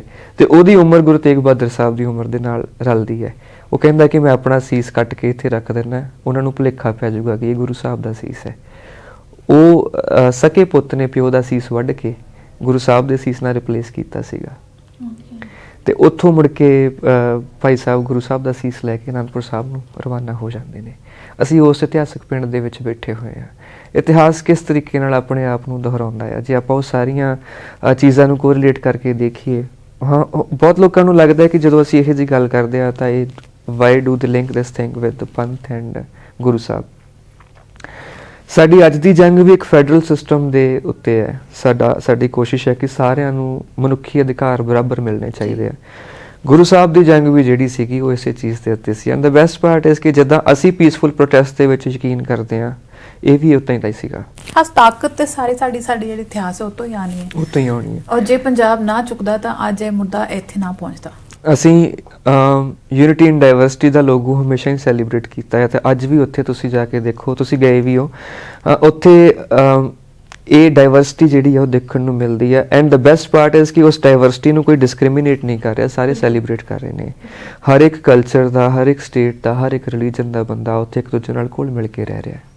ਲੋਕ ਘਬਰਾਉਂਦੇ ਨੇ ਯੂਨਿਟੀ ਤੋਂ, ਪਰ ਨਹੀਂ, ਇਸ ਵਾਰੀ ਉਹ ਫਰਕ ਪੈਣਾ ਸ਼ੁਰੂ ਹੋ ਗਿਆ। ਕਿ ਲੋਕ ਨਹੀਂ, ਪਰ ਤਾਕਤਾਂ ਘਬਰਾਉਂਦੀਆਂ ਉਹਨਾਂ ਨੂੰ ਤਾਂ ਆਪਣੀ ਕੁਰਸੀ ਦਾ, ਕਿਉਂਕਿ ਜੇ ਦੋ ਧਰ ਹੋਣਗੇ, ਦੋ ਥਾਵਾਂ ਤੇ ਦੋ ਪਾਰਟੀਆਂ ਹੋਣਗੀਆਂ ਤਾਂ ਕੁਰਸੀਆਂ ਵੀ ਦੋ ਹੋਣਗੀਆਂ। ਜੇ ਉਹ ਇੱਕ ਥਾਂ ਆਉਂਦਾ ਤੇ ਕੁਰਸੀ ਇੱਕ ਹੁੰਦੀ ਹੈ, ਉੱਥੇ ਫਿਰ ਉਹਨਾਂ ਦੇ ਕਲੈਸ਼ਿਸ ਨੇ, ਉੱਥੇ ਲੜਾਈ ਹੈ। ਫਿਰ ਮੈਂ ਵਾਪਸ ਆਉਣਾ ਚਾਹੁੰਦੀ ਬਿਕੋਜ਼ ਮੇਰੇ ਤੇ ਦਿਲ ਤੇ ਨਾ ਉਹ ਬੜਾ ਚੁਭਦਾ ਹੈ ਜਦ ਲੋਕ ਕਹਿੰਦੇ ਮੇਲਾ ਹੈਗਾ। ਸੋ ਤੁਸੀਂ ਵੀ ਹੁਣ 43 ਦਿਨ ਹੋ ਗਏ ਨੇ ਗੱਦੇ ਤੇ ਸੜਕ ਤੇ ਸੌਂਦੇ ਹੋ, ਤੁਸੀਂ ਜਵਾਨ ਹੋ, ਬਜ਼ੁਰਗਾਂ ਦਾ ਕੀ ਹਾਲ ਹੁੰਦਾ ਹੈ? ਮੈਂ ਇੱਕ ਖਬਰ ਤੁਹਾਨੂੰ ਸੁਣਾਉਣਾ ਹੈ ਕਿ ਇੱਕ 18 ਸਾਲ ਦੇ ਲੜਕੇ ਦੀ ਡੈਥ ਹੋਈ ਸੀ। ਉਹਦੀ ਮੌਤ ਦਾ ਕਾਰਨ ਕੀ ਸੀਗਾ ਕਿ ਉਹਨੇ ਗੱਦਾ ਟਰਾਲੀ ਦੇ ਥੱਲੇ ਲਾਇਆ ਹੋਇਆ ਸੀਗਾ। ਰਾਤ ਨੂੰ ਜਦੋਂ ਬਾਰਿਸ਼ ਹੋਈ ਤਾਂ ਗੱਦਾ ਭਿੱਜ ਗਿਆ ਔਰ ਉੱਥੇ ਸਾਰੇ ਇੰਨੇ ਕੁ ਥੱਕ ਕੇ ਸੌਂਦੇ ਆ ਕਿ ਰਾਤ ਆਪਣੇ ਆਪ ਦੀ ਹੋਸ਼ ਨਹੀਂ ਹੁੰਦੀ, ਕਿੱਥੇ ਪਏ ਆ ਕਿੱਥੇ ਨਹੀਂ। ਉਹ ਗੱਦਾ ਭਿੱਜਣ ਨਾਲ ਕੀ ਹੋਇਆ ਕਿ ਜਿਹੜੀ ਬੋਡੀ ਦਾ ਜਿਹੜਾ ਪਾਸਾ ਥੱਲੇ ਸੀਗਾ ਉਹ ਸਾਰਾ ਬਲੱਡ ਕਲੌਟ ਹੋ ਗਿਆ ਸੀ ਉਹਦਾ ਠੰਡ ਦੇ ਨਾਲ, ਤੇ ਇਸ ਵਜ੍ਹਾ ਨਾਲ ਉਸ ਮੁੰਡੇ ਦੀ ਮੌਤ ਹੋਈ ਕਿ ਉਹਨੂੰ ਹਾਰਟ ਅਟੈਕ ਆਇਆ ਕਲੌਟਿੰਗ ਦੀ ਕਰਕੇ। ਤੇ ਹੁਣ ਦੇਖਣ ਵਾਲੇ ਨੂੰ ਲੱਗਦਾ ਹੈ ਕਿ ਇੱਥੇ ਤਾਂ ਗੱਦੇ ਵੀ ਹੈਗੇ ਆ, ਇੱਥੇ ਤਾਂ ਬਿਸਤਰੇ ਵੀ ਹੈਗੇ ਆ, ਪਰ ਉਹ ਗੱਦਾ ਕਿੱਥੇ ਵਿਛਾਇਆ ਜਾ ਰਿਹਾ, ਕਿੱਥੇ ਸੁੱਤਾ ਜਾ ਰਿਹਾ। ਉਹ ਕਿਉਂਕਿ ਉਹ ਲੋਕ ਆਉਂਦੇ ਨੇ ਇੱਕ ਦਿਨ ਲਈ, ਦੇਖ ਕੇ ਮੁੜ ਜਾਂਦੇ ਨੇ। ਉਹਨਾਂ ਨੇ ਉਹ ਫਾਈਟ ਨਹੀਂ ਦੇਖੀ ਕਿ ਸਵੇਰੇ ਉੱਠ ਕੇ ਸਾਨੂੰ ਕਿਸ ਤਰ੍ਹਾਂ ਵਾਸ਼ਰੂਮਸ ਲੱਭਣੇ ਪੈਂਦੇ ਆ ਕਿ ਕਿਹੜਾ ਸਾਫ਼ ਹੈ ਕਿਹੜਾ ਖਾਲੀ ਹੈ। ਸਾਫ਼ ਤਾਂ ਬਾਅਦ 'ਚ ਦੀ ਗੱਲ ਹੈ, ਪਹਿਲਾਂ ਖਾਲੀ ਦੇਖਣਾ ਪੈਂਦਾ ਕਿ ਕਿਹੜਾ ਖਾਲੀ ਹੈ। ਲੱਖਾਂ ਦੇ ਤਾਦਾਦ ਬਾਥਰੂਮ ਕਿੰਨੇ ਹੋਣੇ? ਬਹੁਤ ਘੱਟ ਨੇ, ਬਹੁਤ ਘੱਟ ਨੇ। ਔਰ ਜਿੰਨੀ ਵਾਰੀ ਅਸੀਂ ਪ੍ਰਾਈਵੇਟ ਫਰਮਸ ਨਾਲ ਵੀ ਗੱਲ ਕੀਤੀ ਹੈ ਕਿ ਤੁਸੀਂ ਦੇ ਦਿਓ ਇੱਥੇ, ਉਹ ਡਰਦੇ ਇਸ ਗੱਲ ਤੋਂ ਕਿ ਟੁੱਟ ਭੱਜ ਨਾ ਹੋ ਜਾਵੇ। ਅੱਛਾ, ਤੁਹਾਨੂੰ ਪ੍ਰਾਈਵੇਟ ਦੇਣ ਤੋਂ ਮਨਾ ਕਰਤਾ ਹੈ? ਪ੍ਰਾਈਵੇਟਸ ਕਾਫੀਆਂ ਨੂੰ ਇਸ ਗੱਲ ਦਾ ਖਦਸ਼ਾ ਹੈ ਕਿ ਇੱਥੇ ਤੋੜ ਭੰਨ ਹੋ ਸਕਦੀ ਹੈ, ਤੇ ਅਸੀਂ ਕਿਉਂਕਿ ਉਹਨਾਂ ਦੀ ਰੋਜ਼ੀ ਉਹਦੇ ਤੇ ਡਿਪੈਂਡ ਕਰਦੀ ਹੈ, ਇਸ ਕਰਕੇ ਉਹ ਵੀ ਇੰਨਾ ਨਹੀਂ ਖੁੱਲ੍ਹ ਕੇ ਸਾਹਮਣੇ। ਠੰਡੇ ਪਾਣੀ 'ਚ ਅਸੀਂ ਜ਼ਰੂਰ ਦੇਖਿਆ ਜਦ ਬੁਛਾੜਾਂ ਪਈਆਂ ਤਾਂ ਉਹਨਾਂ ਨੇ ਸਹਾਰੀਆਂ, ਬਟ ਇਸ ਮੌਸਮ ਵਿੱਚ ਲਗਾਤਾਰ 4 ਦਿਨਾਂ ਤੋਂ ਬਾਰਿਸ਼ ਹੋ ਰਹੀ ਹੈ ਦਿੱਲੀ ਵਿੱਚ, ਠੰਡੇ ਪਾਣੀ ਵਿੱਚ ਬਜ਼ੁਰਗ, ਮੈਨੂੰ ਖਾਸ ਕਰਕੇ ਬਜ਼ੁਰਗਾਂ ਦਾ ਹੋ ਰਿਹਾ, ਉਹ ਕਿੱਦਾਂ? ਸਾਡੇ ਬਜ਼ੁਰਗਾਂ ਦੀ ਰੂਟੀਨ ਨਾ ਪਿੰਡਾਂ ਵਾਲਿਆਂ ਦੀ ਖਾਸ ਕਰਕੇ ਇੱਦਾਂ ਦੀ ਬਣੀ ਹੋਈ ਹੈ ਕਿ ਉਹਨਾਂ ਨੇ ਸਵੇਰੇ ਉੱਠ ਕੇ ਨਿਤਨੇਮ ਕਰਨਾ ਹੀ ਕਰਨਾ, ਚਾਹੇ ਜੋ ਮਰਜ਼ੀ ਹੋ ਜਾਏ। ਪੈਟਰੋਲ ਪੰਪ ਆ KFC ਦੇ ਨੇੜੇ, ਉੱਥੇ ਨਾ ਵਾਟਰ ਟੈਂਕਸ ਖੜੇ ਰਹਿੰਦੇ ਆ, ਤਾਂ ਉੱਥੇ ਨਹਾਉਣ ਦੀ ਫੈਸਿਲਿਟੀ ਹੈਗੀ ਆ। ਇੱਕ ਰਾਤ ਅਸੀਂ ਉੱਥੇ ਪਹਿਰੇ ਤੇ ਬੈਠੇ ਹੋਏ ਤਾਂ ਤਕਰੀਬਨ 1:30 ਤੋਂ 2 ਵਜੇ ਦਾ ਟਾਈਮ ਹੋਏਗਾ, ਬਹੁਤ ਧੁੰਦ ਪਈ ਹੋਈ ਸੀਗੀ, ਤੇ ਮੈਂ ਬੜੀ ਮੋਟੀ ਜੈਕਟ ਪਾਈ ਹੋਈ ਸੀ, ਰਜਾਈ ਦੀ ਬੁੱਕਲ ਮਾਰ ਕੇ ਬੈਠਾ ਹੋਇਆ ਤਾਂ ਵੀ ਕੰਬ ਰਿਹਾ ਸੀਗਾ। ਔਰ ਉਹਨਾਂ ਨੂੰ ਇੱਕ ਬਜ਼ੁਰਗ ਉੱਥੇ ਆਏ, ਉਹਨਾਂ ਨੇ ਕੱਪੜੇ ਲਾਉਣੇ ਸ਼ੁਰੂ ਕੀਤੇ ਔਰ ਠੰਡੇ ਪਾਣੀ ਦਾ ਨਹਾਉਣ ਲੱਗ ਗਏ। ਐਂਡ ਮੈਨੂੰ ਦੇਖ ਕੇ ਨਾ ਮੈਨੂੰ ਲੱਗਿਆ ਕਿ ਯਾਰ ਮੈਂ ਆਪਣੇ ਆਪ ਨੂੰ ਜਵਾਨ ਕਿੱਦਾਂ ਕਹਿ ਸਕਦਾ, ਤੇ ਉਹਨਾਂ ਦੀ ਉਮਰ ਐਟਲੀਸਟ 72 ਜਾਂ 73 ਹੋਊਗੀ। ਉੱਥੇ ਨਹਾਏ, ਨਾਲ ਉਹਨਾਂ ਨੇ ਆਪਣਾ ਨਿਤਨੇਮ ਸ਼ੁਰੂ ਕਰ ਲਿਆ ਸੀਗਾ। ਉਸ ਤੋਂ ਬਾਅਦ ਮੈਂ ਉਹਨਾਂ ਨੂੰ ਉੱਥੇ ਬਿਠਾਇਆ ਆਪਣੇ ਕੋਲ, ਕੁਛ ਦੇਰ ਗੱਲਾਂ ਬਾਤਾਂ ਕੀਤੀਆਂ ਉਹਨਾਂ ਦੇ ਨਾਲ, ਤਾਂ ਪੁੱਛਿਆ ਕਿ ਤੁਹਾਨੂੰ ਠੰਡ ਨਹੀਂ ਲੱਗਦੀ ਜਾਂ ਕਿੱਦਾਂ। ਉਹਨਾਂ ਦਾ ਬੜਾ ਸਿੱਧਾ ਜਿਹਾ ਆਨਸਰ ਸੀਗਾ ਵੀ ਠੰਡ ਜਿੰਨੀ ਮਹਿਸੂਸ ਕਰੋ ਉਨੀ ਲੱਗਦੀ ਹੈ। ਅਸੀਂ ਤਾਂ ਉਹ ਬੰਦੇ ਆ ਵੀ ਜਿਹੜੇ ਰਾਤ ਨੂੰ 3 ਵਜੇ ਉੱਠ ਕੇ ਜਾ ਕੇ ਵੀ ਨੱਕੇ ਮੋੜ ਆਉਂਦੇ ਆ, ਤਾਂ ਸਾਨੂੰ ਤਾਂ ਉਦੋਂ ਨਹੀਂ ਕਦੀ ਨਾ ਸੱਪਾਂ ਦਾ ਡਰ ਲੱਗਿਆ ਨਾ ਪਾਣੀ ਦਾ ਲੱਗਿਆ। ਤਾਂ ਇੰਨਾ ਸ਼ੁਕਰ ਹੈ ਕਿ ਪਾਣੀ ਤਾਂ ਮਿਲ ਰਿਹਾ ਸਾਨੂੰ। ਉਹਨੂੰ ਤੁਸੀਂ ਕਿੱਦਾਂ ਲਗਜ਼ਰੀ ਕਹਿ ਸਕਦੇ ਆ? ਕੈਨ ਯੂ ਇਮੈਜਿਨ ਕਿ ਤੁਹਾਡੇ ਪਰਿਵਾਰ ਦਾ ਕੋਈ ਬਜ਼ੁਰਗ, ਤੁਹਾਡੇ ਡੈਡ ਜਾਂ ਤੁਹਾਡਾ ਕੋਈ ਬਜ਼ੁਰਗ ਇਸ ਤਰੀਕੇ ਨਾਲ ਸੜਕ 'ਤੇ ਨਾ ਰਿਹਾ ਹੋਵੇ? ਆਈ ਨੋ, ਅਸੀਂ ਤਾਂ ਉਹਨਾਂ ਨੂੰ ਕਹਿੰਦੇ ਆ ਕਿ ਵੀ ਗੋਡੇ ਦੁਖਦੇ ਆ ਇਸ ਟਾਈਮ 'ਤੇ, ਤੁਸੀਂ ਕੁਰਸੀਆਂ ਹੁਣ ਅਸੀਂ ਗੁਰਦੁਆਰਿਆਂ ਵਿੱਚ ਵੀ ਰਖਵਾਉਂਦੇ ਹਾਂ, ਉੱਥੇ ਤਾਂ ਜ਼ਮੀਨਾਂ 'ਤੇ ਪੈ ਰਹੇ ਨੇ, ਸੋ ਉਹਨਾਂ ਦਾ ਤਾਂ ਮਤਲਬ ਭਾਵੇਂ ਉਹ ਮੁਸਕਰਾ ਕੇ ਕਰ ਰਹੇ ਨੇ, ਦਰਦ ਤਾਂ ਹੋਏਗੀ। ਸਾਡੇ ਲੋਕਾਂ ਦੀ ਆਦਤ ਹੈ ਕਿ ਅਸੀਂ ਦਰਦ ਕਦੀ ਚਿਹਰੇ 'ਤੇ ਆਉਣ ਹੀ ਨਹੀਂ ਦਿੱਤਾ, ਤੇ ਉਸੇ ਚੀਜ਼ ਨੂੰ ਲੋਕਾਂ ਨੇ ਪਿਕਨਿਕ ਸਮਝ ਲਿਆ। ਕਿ ਅਸੀਂ ਜ਼ਿਆਦਾ ਸਟਰੋਂਗ, ਮਤਲਬ ਮੈਂ ਆਪਣੇ ਆਪ ਨੂੰ ਤਾਂ ਨਹੀਂ ਕਹਾਂਗੀ, ਜੋ ਸਿੱਖ ਕੌਮ ਹੈ ਜ਼ਿਆਦਾ ਸਟਰੋਂਗ ਬਣ ਜਾਂਦੀ ਹੈ, ਤੇ ਸ਼ਾਇਦ ਉਹਦਾ ਵੀ ਉਹਨੂੰ ਨੁਕਸਾਨ ਹੁੰਦਾ ਹੈਗਾ। ਨੁਕਸਾਨ ਤਾਂ ਨਹੀਂ ਮੈਂ ਕਹੂੰਗਾ, ਨੁਕਸਾਨ ਤਾਂ ਨਹੀਂ। ਹਾਂ, ਫਿਜ਼ੀਕਲ ਟਰਮਸ ਦੇ ਵਿੱਚ ਜੇ ਅਸੀਂ ਉਹਨੂੰ ਕੈਲਕੂਲੇਟ ਕਰਨ ਦੀ ਕੋਸ਼ਿਸ਼ ਕਰਾਂਗੇ ਤਾਂ ਸਾਨੂੰ ਲੱਗੂਗਾ ਕਿ ਇਹ ਬੇਵਕੂਫ ਤਾਂ ਨਹੀਂ, ਇੱਦਾਂ ਕਿਉਂ ਕਰੀ ਜਾਂਦੇ ਆ। when they can live and ਪਰ ਕੁਦਰਤ ਵੀ ਲੱਗਦਾ, ਮੈਨੂੰ ਲੱਗਦਾ ਰੱਬ ਵੀ ਨਹੀਂ ਸੁਣ ਰਿਹਾ ਹੈਗਾ, ਦੇਖ ਨਹੀਂ ਰਿਹਾ ਉਹਨੂੰ ਵੀ। ਸਾਡੇ ਮੁਸਕਰਾਹਟਾਂ ਸਮਝ ਨਹੀਂ ਆ ਰਿਹਾ ਕਿ ਮੁਸਕਰਾਹਟਾਂ ਨਹੀਂ ਆ ਰਿਹਾ, ਕੋਈ ਗੱਲ ਨਹੀਂ। ਇਹਨਾਂ ਤੋਂ ਹੋਰ ਬਾਰਿਸ਼, ਇੱਥੇ ਧੁੱਪ ਚੜੀ ਹੋਈ ਹੈ ਤੇ ਦਿੱਲੀ ਵਿੱਚ ਬਾਰਿਸ਼ ਹੋ ਰਹੀ ਹੈ, ਕੋਈ ਗੱਲ ਨਹੀਂ, ਇਹ ਵੀ ਕੋਈ ਸਬਰ ਦਾ ਇਮਤਿਹਾਨ ਹੈ ਔਰ ਸਕਸੈਸਫੁਲੀ ਸਾਰੇ ਉਹ ਪਾਸ ਹੀ ਕਰਕੇ ਨੇ। And the best part is ਉੱਥੇ ਨਾ ਪਹਿਲਾਂ ਮੈਨੂੰ ਲੱਗਦਾ ਹੁੰਦਾ ਸੀਗਾ ਕਿ ਯਾਰ ਸਾਡੇ ਇੱਥੇ ਨਾ ਸੈਕਸ਼ਨਸ ਬਹੁਤ ਬਣ ਚੁੱਕੇ ਨੇ, ਤੇ ਇਹਨਾਂ ਸੈਕਸ਼ਨਸ ਦੀ ਫਾਈਟ ਜਿਹੜੀ ਹੈ ਨਾ ਉਹ ਮੁੱਕ ਨਹੀਂ ਸਕਦੀ, ਪਰ ਉੱਥੇ ਜਾ ਕੇ ਮੈਂ ਮੁੱਕਦੀ ਦੇਖੀ ਹੈ। ਜਿਹੜੀ ਚੀਜ਼ ਦਾ ਮੈਂ ਹਮੇਸ਼ਾ ਹੋਕਾ ਦੇਣ ਦੀ ਕੋਸ਼ਿਸ਼ ਕੀਤੀ ਕਿ ਧਰਮਾਂ ਤੋਂ ਉੱਪਰ ਉੱਠ ਕੇ ਆਪਾਂ ਇਨਸਾਨੀਅਤ ਦੇ ਵਾਸਤੇ, ਕਿਉਂਕਿ ਸਾਡੀ ਗੁਰੂ ਨਾਨਕ ਦੀ ਫਿਲਾਸਫੀ ਸਾਰੀ ਖੜੀ ਇਸ ਗੱਲ ਦੇ ਉੱਤੇ ਹੈ ਕਿ ਆਪਾਂ ਮਨੁੱਖਤਾ ਨੂੰ ਸੈਲੀਬ੍ਰੇਟ ਕਿੱਦਾਂ ਕਰ ਸਕਦੇ ਹਾਂ। ਉਹ ਚੀਜ਼ ਉੱਥੇ ਹੁਣ ਮੈਨੂੰ ਦੇਖਣ ਨੂੰ ਮਿਲੀ ਹੈ। ਮੈਂ ਇੱਥੇ ਐਗਰੀ ਕਰਦੀ ਹਾਂ, ਜਿਹੜਾ ਆਮ ਇਨਸਾਨ ਹੈ, ਜਿਹੜਾ ਆਮ, ਜਿਹਨੂੰ ਕੋਈ ਲਾਲਚ ਨਹੀਂ ਹੈ ਸਟੇਜ 'ਤੇ ਚੜ੍ਹਨ ਦੀ, ਜਾਂ ਉਹ 2 ਮਿੰਟ ਨੂੰ ਲੱਗਦਾ ਚਲੋ ਕੈਮਰਾ ਸਾਹਮਣੇ ਬੋਲ ਲਈ, ਉਹਨਾਂ ਨੂੰ ਉਹ 'ਚ ਬੜੀ ਖੁਸ਼ੀ ਮਿਲ ਜਾਂਦੀ ਹੈਗੀ ਹੈ, ਉਹ ਗੱਲ ਲੱਗ ਹੈ। ਪਰ ਜਿਹੜੇ ਆਪਣੇ ਆਗੂ ਹੈ ਉਹਨਾਂ ਨੂੰ ਪਰੋਣਾ ਦੇ ਔਖਾ ਹੋ ਰਿਹਾ ਹੈਗਾ। ਆਗੂਆਂ ਦੇ ਦੇਖੋ ਵਿਚਾਰਕ ਮਤਭੇਦ ਤਾਂ ਰਹਿਣਗੇ ਹੀ, ਉਹ ਕਦੀ ਵੀ ਇੱਕ ਪੇਜ 'ਤੇ ਮੈਨੂੰ ਆਉਂਦੇ ਦਿਸੇ ਨਹੀਂ। ਜਿੰਨੀ ਵਾਰ ਵੀ ਮੈਂ ਵੀ ਜਿਨ੍ਹਾਂ ਨੂੰ ਮਿਲਿਆ ਹੈ, ਗੱਲਬਾਤ ਕੀਤੀ ਹੈ, ਸਾਡੀ ਕਈ ਗੱਲ ਨੂੰ ਕੰਸੀਡਰ ਤਾਂ ਕਰਦੇ ਨੇ, ਇੰਪਲੀਮੈਂਟ ਹੋਵੇ ਨਾ ਹੋਵੇ ਉਹ ਅਲੱਗ ਗੱਲ ਹੈ। ਪਰ ਸੱਚ ਇਹ ਹੈ ਇਸ ਵੇਲੇ ਦਾ ਕਿ ਜਿੰਨੇ ਲੋਕ ਉੱਥੇ ਪਹੁੰਚੇ ਹੋਏ ਨੇ ਉਹ ਇਹਨਾਂ ਦੇ ਮੂੰਹ ਵੱਲ ਦੇਖ ਰਹੇ ਨੇ, ਕਿਉਂਕਿ ਗੱਲ ਕਰਨ ਤਾਂ ਇਹਨਾਂ ਨੇ ਹੀ ਜਾਣਾ ਹੈ। ਇਸ ਕਰਕੇ ਮੈਂ ਅਪੀਲ ਬਹੁਤ ਵਾਰ ਕੀਤੀ ਹੈ, ਦੁਬਾਰਾ ਵੀ ਕਰਾਂਗਾ ਕਿ ਆਪਾਂ ਉਹਨਾਂ ਨੂੰ ਹੋਰ ਹੌਸਲਾ ਅਫਜ਼ਾਈ ਦਈਏ, ਆਪਾਂ ਉਹਨਾਂ ਨੂੰ ਡਿਸਕ੍ਰਿਮੀਨੇਟ ਘੱਟ ਕਰੀਏ ਤੇ ਐਪਰੀਸ਼ੀਏਟ ਜ਼ਿਆਦਾ ਕਰੀਏ। ਹਾਂ, ਆਪਣੇ ਜਿਹੜੇ ਪੁਆਇੰਟਸ ਸਾਨੂੰ ਲੱਗਦਾ ਕਿ ਦਿਸ ਸ਼ੁੱਡ ਬੀ ਡਿਸਕਸਡ, ਇਹਦੇ ਬਾਰੇ ਗੱਲ ਹੋਣੀ ਚਾਹੀਦੀ ਆ ਜਾਂ ਇਹ ਗੱਲ ਅੰਦਰ ਕਰਨੀ ਚਾਹੀਦੀ ਆ, ਉਹ ਕਿਸੇ ਤਰੀਕੇ ਤੁਸੀਂ ਉਹਨਾਂ ਤੱਕ ਪਹੁੰਚਦੇ ਜ਼ਰੂਰ ਕਰੋ। ਮੈਨੂੰ ਵੀ ਹਮੇਸ਼ਾ ਲੱਗਦਾ ਕਿ ਜੇ ਸਾਡਾ ਆਗੂ ਵੀਕ ਹੈ ਉਹਦਾ ਇਹ ਮਤਲਬ ਹੈ ਕਿ ਅਸੀਂ ਵੀਕ ਆ, ਤੇ ਅੱਜ ਅਸੀਂ ਸਟਰੋਂਗ ਆ ਤੇ ਸਾਡੇ ਆਗੂ ਵੀ ਸਟਰੋਂਗ ਹੋਣਗੇ। ਦੇਖੋ, ਜੇ ਸਮੂਹਕ ਚੇਤਨਤਾ ਦਾ ਸਤਰ ਵਧੂਗਾ, ਉਹਦੀ ਸਿਆਣਪ ਵਧੂਗੀ, ਤਾਂ ਓਬਵੀਅਸਲੀ ਆਗੂ ਨੂੰ ਵੀ ਓਨਾ ਹੀ ਸਿਆਣਾ ਹੋਣਾ ਪਊਗਾ। ਆਗੂ ਸਾਡੇ, ਜੇ ਸਾਨੂੰ ਲੱਗਦਾ ਹੈ ਕਿ ਉਹ ਉਨੇ ਸਿਆਣੇ ਨਹੀਂ ਆ, they are not up to that mark, ਤਾਂ ਉਹਦਾ ਰੀਜ਼ਨ ਇੱਕ ਕਿਤੇ ਨਾ ਕਿਤੇ ਅਸੀਂ ਆ ਕਿ ਅਸੀਂ ਉਸ ਬੰਦੇ ਦੀ ਅਧੀਨਗੀ ਕਬੂਲੀ ਕਿਉਂ ਸੀਗੀ। ਇਹਦਾ ਮਤਲਬ ਸਾਡੇ ਅੰਦਰ ਵੀ ਕਿਤੇ ਨਾ ਕਿਤੇ ਕਮੀ ਸੀ, ਸਾਨੂੰ ਲੱਗਿਆ ਨਾ ਕਿ ਸਿਆਣਾ ਹੈ ਸਾਡੇ ਤੋਂ, ਅਸੀਂ ਤਾਂ ਹੀ ਉਹਨੂੰ ਅੱਗੇ ਲਾਇਆ। ਸਾਡੀ ਜਾਣਕਾਰੀ ਪੂਰੀ ਨਹੀਂ ਸੀ, ਸਾਨੂੰ ਆਪਣੇ ਹੱਕਾਂ ਬਾਰੇ ਨਹੀਂ ਪਤਾ, ਸਾਨੂੰ ਆਪਣੀ ਜ਼ਿੰਮੇਵਾਰੀਆਂ ਬਾਰੇ ਨਹੀਂ ਪਤਾ। ਐਗਜ਼ੈਕਟਲੀ ਹੁਣ ਸਾਨੂੰ ਪਤਾ ਲੱਗਣਾ ਸ਼ੁਰੂ ਹੋ ਗਿਆ, ਤਾਂ ਸਾਨੂੰ ਲੱਗਿਆ ਕਿ ਸਾਡੇ ਆਗੂ ਸਿਆਣੇ ਨਹੀਂ ਗੇ। ਚਲੋ, ਮੈਂ ਨਾ ਉਹਨਾਂ ਦੀ ਸਾਈਡ ਲੈਣਾ ਆ, ਮੈਂ ਨਾ ਲੋਕਾਂ ਦੀ ਸਾਈਡ ਲੈਣਾ ਹੈ। ਮੈਨੂੰ ਇਹ ਹੈ ਕਿ ਇਹ ਚੀਜ਼, ਇਹ ਜਿਹੜਾ ਗੈਪ ਹੈ, ਇਹਨੂੰ ਬ੍ਰਿਜ ਕਰਨ ਦੀ ਲੋੜ ਹੈ। ਸੈਂਟਰ ਤਾਂ ਸੈਲੀਬ੍ਰੇਟ ਕਰੇਗਾ ਕਿ ਜੇ ਅਸੀਂ ਆਪਣੇ ਆਗੂਆਂ ਦੀ ਨਾ ਸੁਣੀਏ, ਜਾਂ ਸਾਡੇ ਆਗੂਆਂ ਦੇ ਵਿੱਚ ਆਪਸੀ ਪਾਟਕ ਪਿਆਰ ਹੋਵੇ, ਜਾਂ ਜਿਹੜੇ ਨੌਜਵਾਨ ਵੀ ਵੀਰ ਲੱਗੇ ਹੋਏ ਨੇ, ਚਾਹੇ ਲੱਖਾ ਵੀਰ ਆ ਚਾਹੇ ਦੀਪ ਆ, ਕਿ ਦੀਪ ਲੱਖੇ ਦੀ ਵੀ ਜਥੇਬੰਦੀਆਂ ਦੇ ਨਾਲ ਨਾ ਬਣੇ, ਤਾਂ ਉਹ ਤਾਂ ਇਸ ਗੱਲ 'ਚ ਸਗੋਂ ਉਹਨਾਂ ਦੀ ਜਿੱਤ ਹੈ। ਉਹਨਾਂ ਵੱਲੋਂ ਇੱਕ ਆਲੋਚਨਾ ਰਹਿੰਦੀ, ਉਹਨਾਂ ਨੂੰ ਵਿਚਾਰਿਆਂ ਨੂੰ ਵੱਖਰਾ ਕੀਤਾ ਹੋਇਆ ਹੈ। ਮੈਂ ਕਹਿੰਦੀ ਹਾਂ ਭਾਵੇਂ ਉਹ ਦੋਸਤ ਅਗਲੇ 22 ਵਿੱਚ ਚੋਣਾਂ ਲੜ ਲੈਣ, ਉਹਨਾਂ ਦੀ ਜੇ ਸ਼ਾਇਦ ਲੰਬੀ ਸੋਚ ਹੈਗੀ ਹੈ, ਤਾਂ ਉਹਦੇ ਵਿੱਚ ਕੀ ਮਾੜਾ ਹੈਗਾ। ਮੈਂ ਤਾਂ ਬੇਨਤੀ ਦੇਖੋ ਇਹੀ ਕਰਦਾ ਕਿ ਸਾਰੇ ਜਿਹੜੇ ਉੱਥੇ ਪਹੁੰਚੇ ਹੋਏ ਆ, ਉਹ ਹੱਕਾਂ ਦੀ ਰਾਖੀ ਵਾਸਤੇ ਪਹੁੰਚੇ ਹੋਏ ਆ। ਤੇ ਹਾਂ, ਹੋ ਸਕਦਾ ਹੈ ਕਿ ਉਹਦੇ ਵਿੱਚੋਂ ਕੁਛ ਨਾ ਕੁਛ ਆਪਣਾ ਵੀ ਟਾਰਗੇਟ ਕਰਦੇ ਹੋਣ, ਉਸ ਚੀਜ਼ ਨੂੰ ਬਾਅਦ ਵਿੱਚ ਵੀ ਨਜਿੱਠਿਆ ਜਾ ਸਕਦਾ ਹੈ। ਪਰ ਇਸ ਵੇਲੇ ਜਿਹੜੇ ਵੀ ਬਾਰਡਰ ਤੇ ਤੁਸੀਂ ਬੈਠੇ ਹੋ, ਚਾਹੇ ਟਿੱਕਰੀ ਹੈ ਚਾਹੇ ਕੁੰਡਲੀ ਬਾਰਡਰ ਹੈ, ਉੱਥੇ ਜਿਹੜੀ ਵੀ ਚੀਜ਼ ਹੈ, ਜਿਹੜਾ ਵੀ ਬੰਦਾ ਹੈ, ਉਹ ਐਜੀਟੇਸ਼ਨ ਦਾ ਰਿਸੋਰਸ ਹੈ, ਤੇ that should be utilized on agitation. ਕਿ ਉਹਨਾਂ ਨੂੰ ਯੂਟਿਲਾਈਜ਼ ਨਹੀਂ ਕੀਤਾ ਜਾ ਰਿਹਾ, ਬਿਕੋਜ਼ ਇਹ ਕੰਟਰੋਵਰਸੀ ਬਣੀ ਹੋਈ ਹੈ, ਉਹ ਕਹਿੰਦੇ ਸਾਨੂੰ ਸਟੇਜ ਤੇ ਨਹੀਂ ਲੜਨ ਦਿੱਤਾ ਜਾਂਦਾ, ਸੋ ਕੀ ਉਹਨਾਂ ਨੂੰ ਯੂਟਿਲਾਈਜ਼। ਮੈਂ ਦੇਖੋ, ਇਹਦੇ 'ਚ ਨਾ ਆਪਸੀ ਟਕਰਾਅ ਬਹੁਤ ਹੋ ਜਾਂਦੇ ਨੇ ਸਾਰਿਆਂ ਦੇ, ਕਿ ਮੈਨੂੰ 2 ਮਿੰਟ ਦਾ ਟਾਈਮ ਦਿੱਤਾ। ਲੱਖੇ ਵੀਰ ਨੂੰ ਤਾਂ ਆਲਵੇਜ਼ ਇਸ ਚੀਜ਼ ਦਾ ਗਿਲਾ ਰਿਹਾ ਹੈ ਜਥੇਬੰਦੀਆਂ ਨਾਲ ਕਿ ਖੁੱਲ੍ਹ ਕੇ ਬੋਲਣ ਦਾ ਮੌਕਾ ਨਹੀਂ ਦਿੰਦੇ। ਜਥੇਬੰਦੀਆਂ ਨੂੰ ਇਹ ਰਿਹਾ ਹੈ ਕਿ ਉਹ ਸਹੀ ਤਰੀਕੇ ਦੀ ਗੱਲ ਨਹੀਂ ਕਰਦੇ, ਉਹ ਕਈ ਵਾਰੀ ਪੋਲੀਟੀਕਲ ਗੱਲ ਕਰ ਦਿੰਦੇ ਨੇ, ਜਾਂ ਫਿਰ ਤੈਅਸ਼ੁਦਾ ਸਮੇਂ ਤੋਂ ਵੱਧ ਟਾਈਮ ਜਿਹੜਾ ਉੱਥੇ ਉਹ ਲਾ ਜਾਂਦੇ ਨੇ, ਜਾਂ ਕਈ ਵਾਰੀ ਅਨਡਿਸਿਪਲਿਨ ਕ੍ਰੀਏਟ ਹੋ ਜਾਂਦਾ ਆ ਉਹਨਾਂ ਦੇ ਨਾਲ, ਕਿਉਂਕਿ ਉਹਨਾਂ ਦੇ ਨਾਲ ਮੁੰਡੇ ਕਾਫੀ ਤੁਰਦੇ ਨੇ। ਦੀਪ ਸਿੱਧੂ ਵੀਰ ਵੱਲੋਂ ਪ੍ਰੋਬਲਮ ਇਹ ਰਹੀ ਹੈ ਕਿ ਇਹਨਾਂ ਨੇ ਜਥੇਬੰਦੀਆਂ ਨੂੰ ਬਹੁਤ ਤਿੱਖੇ ਤੌਰ 'ਤੇ ਕਿਹਾ ਸੀਗਾ, ਤਾਂ ਉਹਨਾਂ ਨੂੰ ਇਹ ਹੈ ਕਿ ਇਹ ਸਾਨੂੰ ਜਦੋਂ ਅੱਗੇ ਲਾ ਕੇ ਨਹੀਂ ਖੁਸ਼, ਤਾਂ ਫਿਰ ਇਹਨੂੰ ਆਉਣ ਕਿਉਂ ਦਈਏ। ਸੋ ਇੱਦਾਂ ਦੀਆਂ ਬਹੁਤ ਸਾਰੀਆਂ ਪ੍ਰੋਬਲਮਸ ਵਿੱਚ ਹੈਗੀਆਂ ਨੇ, ਪਰ ਆਈ ਵਿਲ ਸੁਜੈਸਟ ਕਿ ਇੱਥੇ ਸਿਰਫ ਇੱਕ ਹੀ ਗੱਲ ਹੈ ਕਿ ਕਿਹੜਾ ਸੋਰਸ ਕਿਸ ਤਰੀਕੇ ਨਾਲ ਐਜੀਟੇਸ਼ਨ ਲਈ ਵਰਤਿਆ ਜਾ ਸਕਦਾ ਹੈ, ਕਿਉਂਕਿ ਹਰ ਜਗ੍ਹਾ ਗਰਮਾਹਟ ਹੈ, ਕਿੱਥੇ ਹਉਮੈ ਹੈ, ਕਿੱਥੇ, ਪਰ ਤੁਸੀਂ ਇੱਥੇ ਠੰਡ ਪਾਉਣ ਲਈ ਬੈਠੇ ਹੋਏ। ਮੇਰੇ ਖਿਆਲ ਮੇਰੀ ਕੋਸ਼ਿਸ਼ ਇਹੀ ਆ ਕਿ ਮੇਰੀ ਫਿਤਰਤ ਦੇ ਵਿੱਚ ਹੀ ਪਿਆਰ ਇਸ ਤਰੀਕੇ ਨਾਲ ਵੜਿਆ ਹੋਇਆ ਕਿ ਮੈਨੂੰ ਚਾਹ ਕੇ ਵੀ ਗੁੱਸਾ ਨਹੀਂ ਆਉਂਦਾ ਛੇਤੀ। ਤਾਂ ਮੈਂ ਤਾਂ ਸਾਰਿਆਂ ਦੀ ਹੱਥ ਜੋੜਦਾ ਹਾਂ, ਬੇਨਤੀ ਕਰਦਾ ਹਾਂ ਕਿ ਇਹ ਜਿਹੜਾ ਸਮਾਂ ਆ, ਇਹ ਆਪਣੇ ਪੱਖ ਨੂੰ ਰੱਖਣ ਦਾ ਨਹੀਂ ਆ, ਸਮੂਹਕ ਪੱਖ ਦੇ ਵਿੱਚ ਆਉਣ ਦਾ ਹੈ।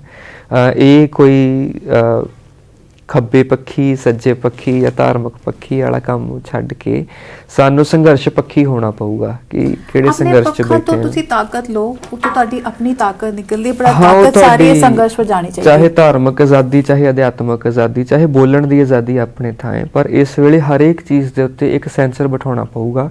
ਉਹ ਸੈਂਸਰ ਕੀ ਹੈ? ਇਹ ਫਾਰਮਰ ਐਜੀਟੇਸ਼ਨ ਹੈ, ਕਿ ਮੈਂ ਜਿਹੜੀ ਵੀ ਗੱਲ ਕਰਨੀ, ਚਾਹੇ ਧਰਮ ਦੀ ਕਰਨੀ ਹੋਵੇ, ਚਾਹੇ ਮੈਂ ਕਮਿਊਨਿਜ਼ਮ ਦੀ ਗੱਲ ਹੀ ਕਰਨੀ ਹੋਵੇ, ਪਰ ਉਹ ਹੋਵੇ ਇਸ ਤਰੀਕੇ ਨਾਲ ਕਿ ਐਜੀਟੇਸ਼ਨ ਦੇ ਵਿੱਚ ਹੋਰ ਵਾਧਾ ਹੀ ਕਰੇ, ਉਹ ਕਿਸੇ ਦਾ ਪੈਰ ਖਿੱਚੇ ਨਾ। ਜੇ ਅਸੀਂ ਗੁਰੂ ਸਾਹਿਬ ਦੀ ਗੱਲ ਕਰਦੇ ਹਾਂ, ਜੇ ਉਹ ਸੀਸ ਦੇਣ ਕੇ ਗਏ ਸੀ, ਉਹਨਾਂ ਨੇ ਇਹ ਤਾਂ ਨਹੀਂ ਕਿਹਾ ਸੀ ਕਿ ਮੈਂ ਹਿੰਦੂਆਂ ਨੂੰ ਕਹਾਂਗਾ ਕਿ ਤੁਸੀਂ ਹੁਣ ਮੇਰੇ ਪਿੱਛੇ ਆ ਜਾਓ।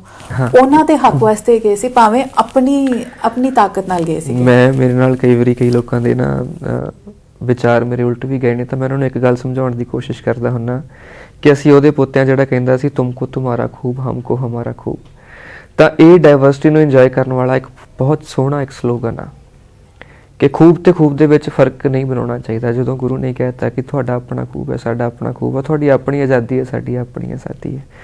ਹਾਂ, ਕਿਸੇ ਨੂੰ ਸਮਝਾਉਣਾ, ਉਹਦਾ ਤੌਰ ਤਰੀਕਾ ਕੀ ਹੋਣਾ ਚਾਹੀਦਾ, ਉਹ ਅਲੱਗ ਗੱਲ ਹੈ, ਪਰ ਕਿਸੇ ਨੂੰ ਇਸ ਕਰਕੇ ਆਪਣੇ ਆਪ ਤੋਂ ਵੱਖਰੇ ਕਰ ਦੇਣਾ ਕਿ ਤੁਹਾਨੂੰ ਉਹਦੀਆਂ ਗੱਲਾਂ ਨਹੀਂ ਠੀਕ ਲੱਗਦੀਆਂ, ਜਾਂ ਤੁਹਾਨੂੰ ਲੱਗਦਾ ਕਿ ਅਲੱਗ ਸੈਕਸ਼ਨ 'ਚੋਂ ਆ ਜਾਂ ਅਲੱਗ ਰਿਲੀਜਨ ਦੇ ਵਿੱਚੋਂ ਆ, ਇਹ ਉਹ ਮੌਕਾ ਨਹੀਂ ਹੈਗਾ। ਇੱਥੇ ਆਪਾਂ ਇਹ ਸਾਰੀਆਂ ਚੀਜ਼ਾਂ ਤੋਂ ਗਰੇਜ਼ ਕਰਨਾ ਪਊਗਾ। ਸਾਡੇ ਦਰਸ਼ਕ ਦੇਖ ਰਹੇ ਨੇ, ਤੁਸੀਂ ਉਹਨਾਂ ਨੂੰ ਕੀ ਅਪੀਲ ਕਰੋਗੇ ਕਿ ਅੱਜ ਉੱਥੇ ਕੀ ਲੋੜ ਹੈ ਉਹ ਜੇ ਭੇਜਣ? ਬਿਕੋਜ਼ ਲੋਕ ਪੁੱਛਦੇ ਰਹਿੰਦੇ ਨੇ ਅਸੀਂ ਕਿਸ ਤਰ੍ਹਾਂ ਆਪਣਾ ਸਮਰਥਨ ਦੇਈਏ। ਅੱਜ ਸਮਰਥਨ ਪੈਸੇ ਦਾ ਚਾਹੀਦਾ ਹੈ, ਚੀਜ਼ਾਂ ਦਾ ਚਾਹੀਦਾ ਹੈ, ਕੀ ਸਹੀ ਜ਼ਰੀਆ ਹੈਗਾ, ਕਿਸ ਤਰ੍ਹਾਂ ਲੋਕ ਆਪਣਾ ਯੋਗਦਾਨ ਪਾਉਣ? ਸਭ ਤੋਂ ਵੱਡੀ ਲੋੜ ਤਾਂ ਉੱਥੇ ਵਲੰਟੀਅਰਸ ਦੀ ਰਹਿੰਦੀ ਆ, ਚਾਹੇ ਉਹ ਸਫਾਈ ਲਈ ਹੋਵੇ, ਚਾਹੇ ਉਹ ਡਿਸਿਪਲਿਨ ਵਾਸਤੇ ਹੋਵੇ।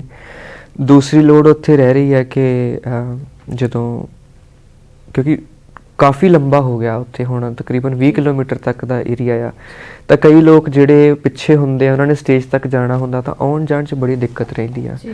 ਤਾਂ ਕੁਛ ਵੀਰ ਕਰ ਵੀ ਰਹੇ ਨੇ, ਜਿੱਦਾਂ ਮਿੱਕੀ ਸਰਾਂ ਭਾਜੀ ਨੇ ਅਮਰੀਕਾ ਤੋਂ, ਉਹਨਾਂ ਨੇ ਕੁਛ ਈ ਰਿਕਸ਼ਾਸ ਭੇਜੇ ਨੇ ਉੱਥੇ।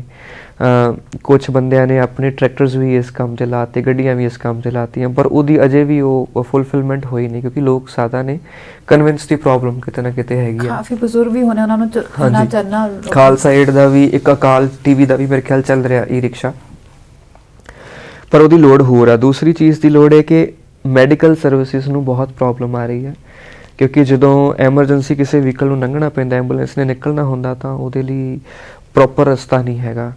ਉੱਥੇ ਕੰਮ ਕਰਨ ਦੀ ਕਾਫੀ ਲੋੜ ਹੈ, ਕਿਉਂਕਿ ਇੱਕ ਅਸੀਂ ਚਾਹੁੰਦੇ ਸੀਗੇ ਕਿ ਸੜਕ ਦਾ ਇੱਕ ਪਾਸਾ ਜਿਹੜਾ ਹੈ ਉਹ ਸਿਰਫ ਐਮਰਜੈਂਸੀ ਅਤੇ ਲੰਗਰਾਂ ਦੀ ਸਪਲਾਈ ਵਾਸਤੇ ਰੱਖ ਲਿਆ ਜਾਵੇ, ਔਰ ਦੂਸਰਾ ਪਾਸਾ ਜਿਹੜਾ ਆ ਉਹ ਆਮ ਲੋਕਾਂ ਵਾਸਤੇ ਖੋਲ੍ਹ ਦਿੱਤਾ ਜਾਵੇ, ਪਰ ਉਹ ਅਜੇ ਤੱਕ ਉਹ ਚੀਜ਼ ਪੋਸੀਬਲ ਹੋ ਨਹੀਂ ਸਕੀ। ਅਤੇ ਉਹ ਪੋਸੀਬਲ ਤਾਂ ਹੀ ਹੋਣੀ ਹੈ ਕਿ ਜੇ ਸਾਰੇ ਰਲ ਕੇ ਇਸ ਚੀਜ਼ ਦੇ ਉੱਤੇ ਗੱਲਬਾਤ ਕਰਨ। ਕੁਝ ਘਾਟ ਹੈਗੀ, ਕੰਬਲਾਂ ਦੀ ਘਾਟ ਜਾਂ ਸਪਲਾਈਜ਼ ਤਾਂ ਠੀਕ ਨੇ, ਸਪਲਾਈਜ਼ ਤਾਂ ਠੀਕ ਨੇ, ਸਾਰਾ ਕੁਝ ਪਹੁੰਚ ਜਾਂਦਾ ਆ। ਜਦੋਂ ਵੀ ਜਿਹੜੀ ਵੀ ਚੀਜ਼ ਦੀ ਲੋੜ ਮਹਿਸੂਸ ਹੁੰਦੀ ਆ, ਉਹਦੇ ਮਹਿਸੂਸ ਹੋਣ ਤੋਂ ਪਹਿਲਾਂ ਹੀ ਤਕਰੀਬਨ ਚੀਜ਼ਾਂ ਪਹੁੰਚ ਜਾਂਦੀਆਂ ਨੇ। ਬਸ ਇਹ ਹੈ ਕਿ ਜਿਹੜੀ ਚੀਜ਼ ਦੀ ਸਾਨੂੰ ਜ਼ਿਆਦਾ ਘਾਟ ਆ ਉਹ ਇਹੀ ਆ ਕਿ ਆਪਾਂ ਅਜੇ ਤੱਕ ਜਿਹੜੀ ਸਿਵਿਲੀਅਨ ਸਿੰਪਥੀ ਆ ਉਹਨੂੰ ਪ੍ਰੋਪਰਲੀ ਨਹੀਂ ਲੈ ਸਕੇ। ਅਜੇ ਤੱਕ ਅਸੀਂ ਇਹ ਗੱਲ ਨਹੀਂ ਸਮਝਾ ਸਕੇ ਕਿ ਜਿਹੜਾ ਐਸੈਂਸ਼ੀਅਲ ਕਮੋਡਿਟੀ ਐਕਟ ਆ, ਇਹ ਸਿਰਫ ਤੇ ਸਿਰਫ ਫਾਰਮਰਸ 'ਤੇ ਲਾਗੂ ਨਹੀਂ ਹੋਣਾ, ਇਹਦੇ ਨਾਲ ਹਰੇਕ ਦੇ ਜੀਵਨ 'ਤੇ ਫਰਕ ਪੈਣਾ ਆ। And this agitation is not just about farmer bills, this is about the food we all eat.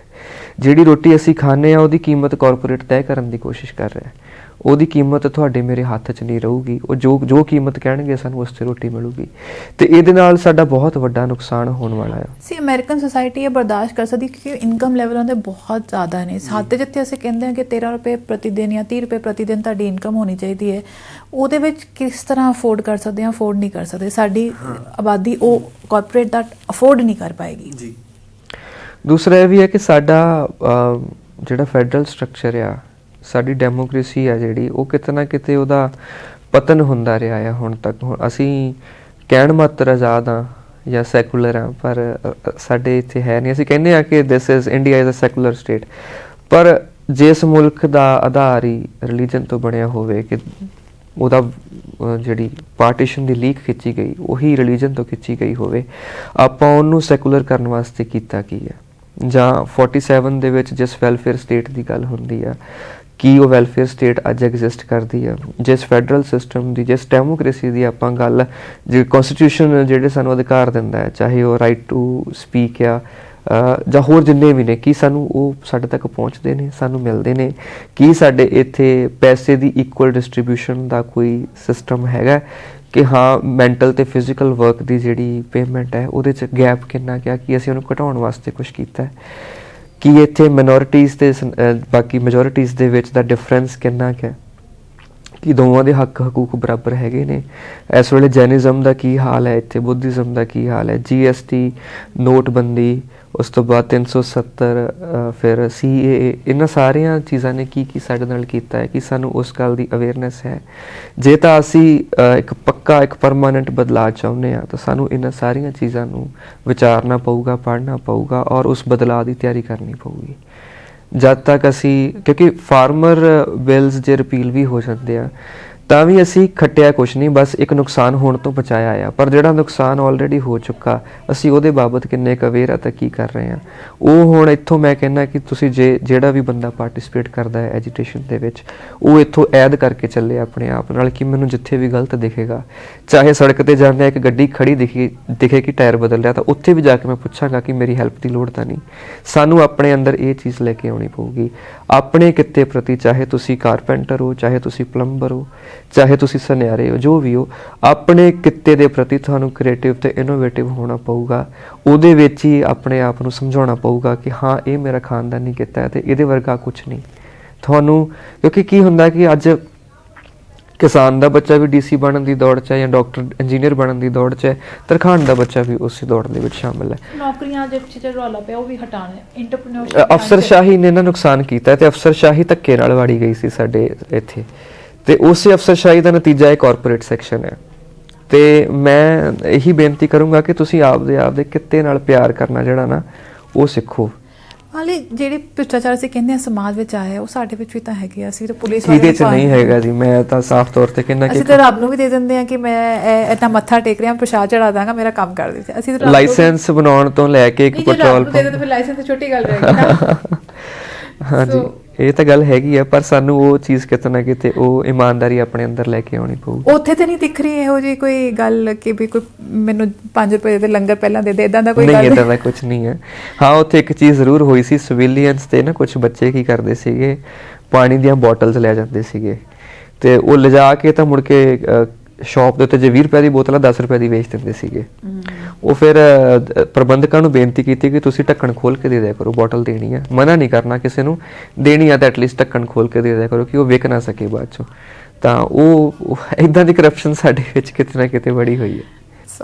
But ਉਹ ਗੱਲ ਉੱਥੇ ਆਉਂਦੀ ਕਿ ਵੀ ਜੇ ਅਸੀਂ ਜਾਗਰੂਕ ਹੋਏ ਤਾਂ ਬਦਲਾਅ ਆ ਸਕਦਾ ਹੈ। ਦੇਖੋ ਜੇ ਅਸੀਂ ਸਹੀ ਢਾਂਚੇ ਦੀ ਜਾਂ ਸਹੀ ਫੈਡਰਲ ਸਿਸਟਮ ਦੀ ਗੱਲ ਕਰਦੇ ਹਾਂ ਤਾਂ ਉਹਦੀ ਬੁਨਿਆਦ ਹੀ ਅਵੇਅਰਨੈਸ ਹੈ, ਤੇ ਉੱਥੇ ਹੀ ਸਾਨੂੰ ਪਹਿਲਾਂ ਗੱਲ ਕਰਨੀ ਪਊਗੀ। ਸਾਨੂੰ ਉਸ ਫਿਲਾਸਫੀ ਦੇ ਉੱਤੇ ਆਉਣਾ ਪਊਗਾ ਕਿ ਫੈਡਰਲ ਸਿਸਟਮ ਹੁੰਦਾ ਕੀ ਹੈ, ਡੈਮੋਕ੍ਰੇਸੀ ਹੁੰਦੀ ਕੀ ਹੈ, ਸਾਨੂੰ ਤਾਂ ਪਤਾ ਹੀ ਨਹੀਂ ਅਜੇ ਤੱਕ।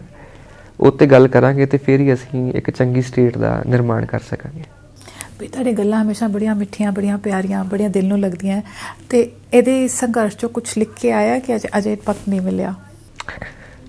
ਇਹਦੇ 'ਚ ਟੋਟਕੇ ਜਿਹੇ ਲਿਖੇ ਆ ਮੈਂ, ਕੁਝ ਵਧੀਆ ਕੋਈ ਗੀਤ ਨਹੀਂ ਪ੍ਰੋਪਰ ਲਿਖ ਸਕਿਆ ਕਿਉਂਕਿ ਹੁੰਦਾ ਇਹ ਸੀਗਾ ਕਿ ਸਾਰਾ ਦਿਨ ਮਿਲਦਿਆਂ ਗਿਲਦਿਆਂ ਨਿਕਲ ਜਾਂਦਾ ਸੀ ਜਾਂ ਸੇਵਾ 'ਚ ਨਿਕਲ ਜਾਂਦਾ ਸੀਗਾ। ਔਰ ਐਕਸਪੀਰੀਐਂਸਿਸ ਭੈਣ ਜੀ ਇੰਨੇ ਕੁ ਕਮਾਲ ਦੇ ਆ ਕਿ ਜਿੱਦਾਂ ਇੱਕ ਮਾਤਾ ਜੀ ਨੇ, ਮੈਂ ਟਰਾਲੀ ਦੇ ਕੋਲੋਂ ਲੰਘ ਰਿਹਾ ਸੀਗਾ ਤਾਂ ਇੱਕਦਮ ਇੱਕ ਹੱਥ ਆਇਆ ਟਰਾਲੀ 'ਚੋਂ, ਮੇਰਾ ਗੁੱਟ ਫੜ ਲਿਆ।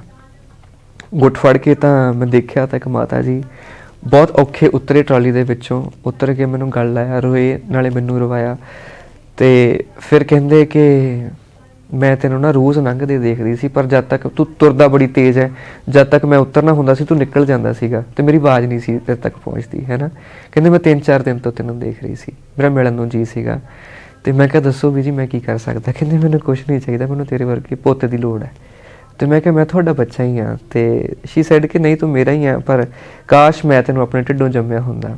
ਤੇ ਇੰਨੀ ਗੱਲ ਕਹਿ ਕੇ ਨਾ ਗੱਲ ਲਾ ਕੇ ਰੋਣ ਲੱਗ ਗਏ। ਤਾਂ ਪਟਿਆਲੇ ਤੋਂ ਸੀਗੇ ਪਿੱਛੋਂ। ਫਿਰ ਮੈਂ ਜਦੋਂ ਚੱਲਿਆ ਤਾਂ ਕਹਿੰਦੇ 1 ਮਿੰਟ ਰੁਕ ਜਾ। ਆਪਣਾ ਨਾ ਉਹ ਝੋਲਾ ਫੋਲਣ ਲੱਗ ਗਏ ਤੇ ਉਹਦੇ ਚੋਂ 100 ਰੁਪਏ ਦਾ ਇੱਕ ਨੋਟ ਜਿਹੜਾ ਬਿਲਕੁਲ ਨਾ ਗੋਲ ਕੀਤਾ ਹੋਇਆ, ਜਿੱਦਾਂ ਆਪਣੀਆਂ ਮਾਈਆਂ ਗੋਲ ਕਰਕੇ ਰੱਖ ਲੈਂਦੀਆਂ ਪੈਸੇ, ਉਹ ਕੱਢਿਆ ਔਰ ਮੇਰੀ ਮੁੱਠ 'ਚ ਦੇ ਦਿੱਤਾ।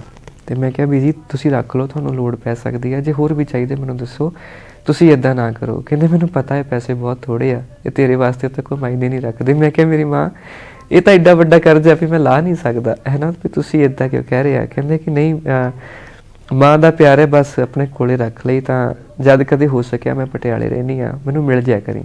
ਮੈਂ ਕਿਹਾ ਆ ਜਾਇਆ ਕਰੂੰਗਾ। ਇਹੋ ਜਿਹੀਆਂ ਮਾਵਾਂ ਮੈਨੂੰ ਮੇਰੇ ਨਾਲ ਰੋਜ਼ ਕੁਛ ਨਾ ਕੁਛ ਇੱਦਾਂ ਦਾ ਹੁੰਦਾ ਉੱਥੇ, ਰੋਜ਼ ਕੋਈ ਨਾ ਕੋਈ ਮਾਂ, ਕੋਈ ਨਾ ਕੋਈ ਬਜ਼ੁਰਗ, ਕਦੀ ਕੋਈ ਭੈਣ ਮਿਲ ਜਾਂਦੀ ਹੈ, ਕਦੀ ਕੋਈ ਭਰਾ ਮਿਲ ਜਾਂਦਾ ਹੈ।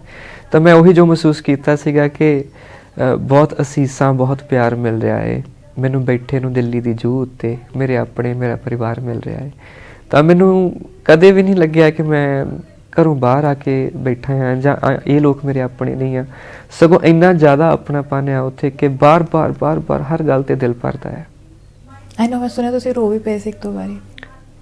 ਮੈਂ ਤਕਰੀਬਨ ਰੋਜ਼ ਹੀ ਰੋ ਕੇ ਸੌਂਦਾ ਸੀਗਾ, ਪਰ ਉਹ ਇਹ ਚੀਜ਼ਾਂ ਕਹਿਣ ਨੂੰ ਜੀ ਨਹੀਂ ਕਰਦਾ, ਲੱਗਦਾ ਕਿ ਯਾਰ ਕੀ ਰੋਂਦੂ ਜਾਂ ਇਹ ਚੜ੍ਹਦੀ ਕਲਾ ਵਾਲਾ ਨਹੀਂ ਹੋਊਗਾ। ਪਰ ਇਮੋਸ਼ਨ ਇੱਦਾਂ ਦਾ ਹੈ ਕਿ ਤੁਸੀਂ ਬਦੋ-ਬਦੀ ਵੀ ਆਪਣੇ ਆਪ 'ਤੇ ਕਾਬੂ ਰੱਖ ਨਹੀਂ ਸਕਦੇ ਉਸ ਮਸਲੇ 'ਚ। ਤੁਸੀਂ ਉਦਾਸ ਹੋ ਜਾਂਦੇ ਹੋ ਜਾਂ?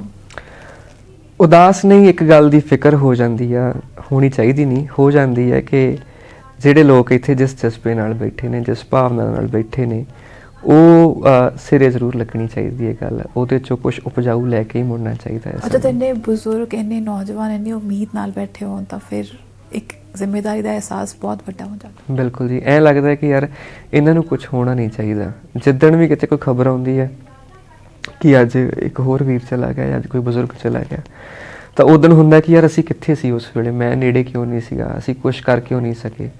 ਹੈ ਤਾਂ ਸਤਿਗੁਰ ਦਾ ਭਾਣਾ ਆ, ਪਰ ਆਪਣੇ ਆਪ 'ਚ ਇੱਕ ਵਾਰੀ ਹਿਰਖ ਜਿਹਾ ਹੁੰਦਾ ਆ। ਸੋ ਸਾਹਮਣੇ ਫੌਜ ਵੀ ਖੜੀ ਹੈ, ਉਹ ਵੀ ਡਰ ਹਮੇਸ਼ਾ ਰਹਿੰਦਾ ਹੈ ਕਿ ਸ਼ਾਇਦ ਸਰਕਾਰ ਦਾ ਦਿਲ ਬਦਲ ਜਾਏ, ਕਦੀ ਨੀਅਤ ਬਦਲ ਜਾਏ। ਦੇਖੋ, ਉਹਦਾ ਖਦਸ਼ਾ ਤਾਂ ਹਮੇਸ਼ਾ ਹੀ ਆ, ਪਰ ਉਸ ਚੀਜ਼ ਤੋਂ ਡਰ ਨਹੀਂ ਹੈਗਾ, ਕਿਉਂਕਿ ਅੰਦਰ ਕਿਤੇ ਨਾ ਕਿਤੇ ਪਤਾ ਹੈ ਕਿ ਹਾਂ ਅਸੀਂ ਟੱਕਰਾ ਕਰਨ ਨੂੰ ਤਾਂ ਰੈਡੀ ਹਾਂ। ਹਾਂ, ਪਰ ਸਟੇਟ ਦੇ ਅਗੇਂਸਟ ਜਦੋਂ ਤੁਸੀਂ ਜਾਂਦੇ ਆ ਤਾਂ ਇਹ ਗੱਲ ਦਾ ਤਾਂ ਪੱਕਾ ਆਪਣੇ ਆਪ ਨਾਲ ਯਕੀਨੀ ਤੌਰ 'ਤੇ ਗੱਲ ਕਰ ਲੈਣੀ ਚਾਹੀਦੀ ਹੈ ਕਿ ਸਟੇਟ ਕੋਲ ਜੋ ਹਥਿਆਰ ਨੇ, ਜੋ ਪ੍ਰਬੰਧ ਨੇ, ਉਹ ਸਾਡੇ ਕੋਲ ਨਹੀਂ ਹੈਗੇ। ਪਰ ਸਾਡੇ ਕੋਲ ਜਿਹੜਾ ਜਜ਼ਬਾ ਹੈ ਉਹ ਸਟੇਟ ਕੋਲ ਨਹੀਂ ਹੈਗਾ, ਅਤੇ ਉਸ ਜਜ਼ਬੇ ਦੇ ਨਾਲ ਹੀ ਇਹ ਲੜਾਈ ਲੜੀ ਜਾ ਸਕਦੀ ਆ। ਈਵਨ ਸਾਨੂੰ ਤਾਂ ਅਸੀਂ ਤਾਂ ਇਹ ਵੀ ਗੱਲ ਸੋਚਦੇ ਹਾਂ ਕਿ ਹਾਂ, ਜੇ ਸਟੇਟ ਨੇ ਕੁਝ ਉੱਦਾਂ ਦਾ ਫੈਸਲਾ ਲੈਣ ਦੀ ਕੋਸ਼ਿਸ਼ ਕੀਤੀ ਤਾਂ ਸਰਹੱਦਾਂ 'ਤੇ ਜਿਹੜੇ ਪੁੱਤ ਬੈਠੇ ਨੇ ਉਹ ਵੀ ਕਿਸਾਨਾਂ ਦੇ ਨੇ। ਤਾਂ ਉਮੀਦ ਹੈ ਕਿ ਅਬਾਊਟ 58% ਆਰਮੀ ਜਿਹੜੀ ਆ ਉਹ ਆਪਣਾ ਰਿਜ਼ਾਈਨ ਪਾ ਸਕਦੀ ਹੈ। ਅਤੇ ਸਰਕਾਰ ਨੂੰ ਵੀ ਇਹ ਗੱਲ ਸਮਝ ਲੈਣੀ ਚਾਹੀਦੀ ਆ ਕਿ ਇਹ ਗੱਲ ਕਿਸੇ ਕਾਰਪੋਰੇਟ ਵਾਲੇ ਨੇ ਨਹੀਂ ਕਹੀ, ਇਹ ਆਮ ਜਨਤਾ, ਕਿਉਂਕਿ ਅਸੀਂ ਕਹਿੰਦੇ ਨਾ ਕਿ ਸਰਕਾਰ ਜਿਹੜੀ ਆ ਉਹ ਗਾਰਡੀਅਨ ਹੁੰਦੀ ਹੈ ਲੋਕਾਂ ਦੀ, ਤੇ ਲੋਕਾਂ ਕਰਕੇ ਹੀ ਹੁੰਦੀ ਆ। ਕਹਿਣ ਨੂੰ ਗੱਲ ਹੈ ਕਿ government is by the people for the people of the people, ਹੈ ਨਾ, ਪਰ ਉਹ ਗੱਲ ਹੁਣ ਮੋਦੀ ਨੂੰ ਸਮਝ ਲੈਣੀ ਚਾਹੀਦੀ ਆ ਕਿ ਜੇ ਲੋਕ ਤੁਹਾਡੇ ਖਿਲਾਫ ਨੇ, ਲੋਕ ਜੇ ਖੜੇ ਹੋ ਗਏ ਨੇ, ਤਾਂ ਤੁਹਾਡੀ ਕੁਰਸੀ ਸਲਾਮਤ ਨਹੀਂ ਰਹਿ ਸਕਦੀ। ਜਾਂ ਤਾਂ ਉਹਨਾਂ ਦੇ ਹਿੱਤ ਆ ਕੇ ਸੁਣੋ। ਉਹ ਗੱਲ ਕਰ ਰਹੇ ਨੇ, ਅੱਜ ਮੈਂ ਦੇਖ ਰਿਹਾ ਸੀ ਉਹਨਾਂ ਦਾ, ਕਿ ਉਹ ਗੱਲ ਕਰ ਰਹੇ ਨੇ ਕਿ USA ਦੇ ਵਿੱਚ ਇੱਦਾਂ ਹੋ ਗਿਆ, ਉੱਦਾਂ ਹੋ ਗਿਆ। ਆਪਣੇ ਮੁਲਕ ਦਾ ਪਤਾ ਨਹੀਂ ਲੱਗ ਰਿਹਾ ਉਹਨਾਂ ਨੂੰ, ਪਤਾ ਹੁੰਦੇ ਹੋਏ ਵੀ ਉਸ ਗੱਲ ਦੇ ਉੱਤੇ ਆਉਣਾ ਨਹੀਂ ਚਾਹ ਰਹੇ, ਉਹਦੇ ਬਾਰੇ ਗੱਲ ਹੀ ਨਹੀਂ ਕਰਨਾ ਚਾਹ ਰਹੇ। ਤਾਂ ਉਹਨਾਂ ਨੂੰ ਥੋੜ੍ਹੀ ਜਿਹੀ ਇਸ ਗੱਲ 'ਤੇ ਸ਼ਰਮ ਆਉਣੀ ਚਾਹੀਦੀ ਆ। ਬੰਦੇ ਦੇ ਸਿਰ 'ਤੇ ਇੱਕ ਮੌਤ ਦਾ ਵੀ ਇਲਜ਼ਾਮ ਹੋਵੇ ਨਾ ਤਾਂ ਰਾਤ ਦੀ ਨੀਂਦ ਉੱਡ ਜਾਂਦੀ ਹੈ। ਪਤਾ ਨਹੀਂ ਕਿਹੋ ਜਿਹੀ ਰਾਖਸ਼ ਫਿਰਤੀ ਹੋਊਗੀ ਕਿ ਅਜੇ ਤੱਕ ਉਹ ਚੈਨ ਨਾਲ ਸੌਂ ਪਾ ਰਹੇ ਆ, ਜਾਂ ਬਿਨਾਂ ਗੱਲ ਕੀਤੇ ਵੀ ਉਹ ਰਹਿ ਪਾ ਰਹੇ ਆ। 60 ਮੌਤਾਂ ਤੋਂ ਵੱਧ ਹੋ ਗਈਆਂ ਜੀ। ਸੋ ਪਰ ਸਾਡੇ ਜੁੜਨ ਲਈ ਬਹੁਤ ਬਹੁਤ ਧੰਨਵਾਦ। ਜੀ, ਥੈਂਕ ਯੂ। ਤੇ ਜੋ ਲੋਕ ਨਹੀਂ ਸਮਝ ਪਾ ਰਹੇ ਸੀ ਇਸ ਮੁਸਕਰਾਹਟ ਦੇ ਪਿੱਛੇ ਦੀ ਕਹਾਣੀ, ਅੱਜ ਸ਼ਾਇਦ ਸਮਝ ਪਾਣਗੇ ਕਿ ਉਹ ਮੁਸਕਰਾਹਟ ਕਿਸ ਤਰ੍ਹਾਂ ਦੀ ਹੈ। ਉੱਥੇ ਮੇਲਾ ਨਹੀਂ ਹੈਗਾ, ਉੱਥੇ ਜੋ ਅਸਲੀਅਤ ਹੈ ਤੁਹਾਨੂੰ ਮਿਲਵਾਤੀ ਉਸ ਨਾਲ। ਔਰ ਜਿਸ ਤਰ੍ਹਾਂ ਇਹਨਾਂ ਨੇ ਕਿਹਾ ਯੋਗਦਾਨ ਦੀ ਲੋੜ ਹੈ, ਉਹ ਤੁਸੀਂ ਦਿਲ ਖੋਲ ਕੇ ਦਿਓ, ਜਾਓ ਉੱਥੇ, ਸਮਾਂ ਕੱਢ ਕੇ ਜਾਓ। ਹਰ ਪਰਿਵਾਰ ਦਾ ਇੱਕ ਜੀ ਜ਼ਰੂਰ ਜਾਣਾ ਚਾਹੀਦਾ, ਤਾਂ ਕਿ ਤਾਕਤ ਇਹ ਸਾਡਾ ਹਥਿਆਰ ਹੈਗਾ।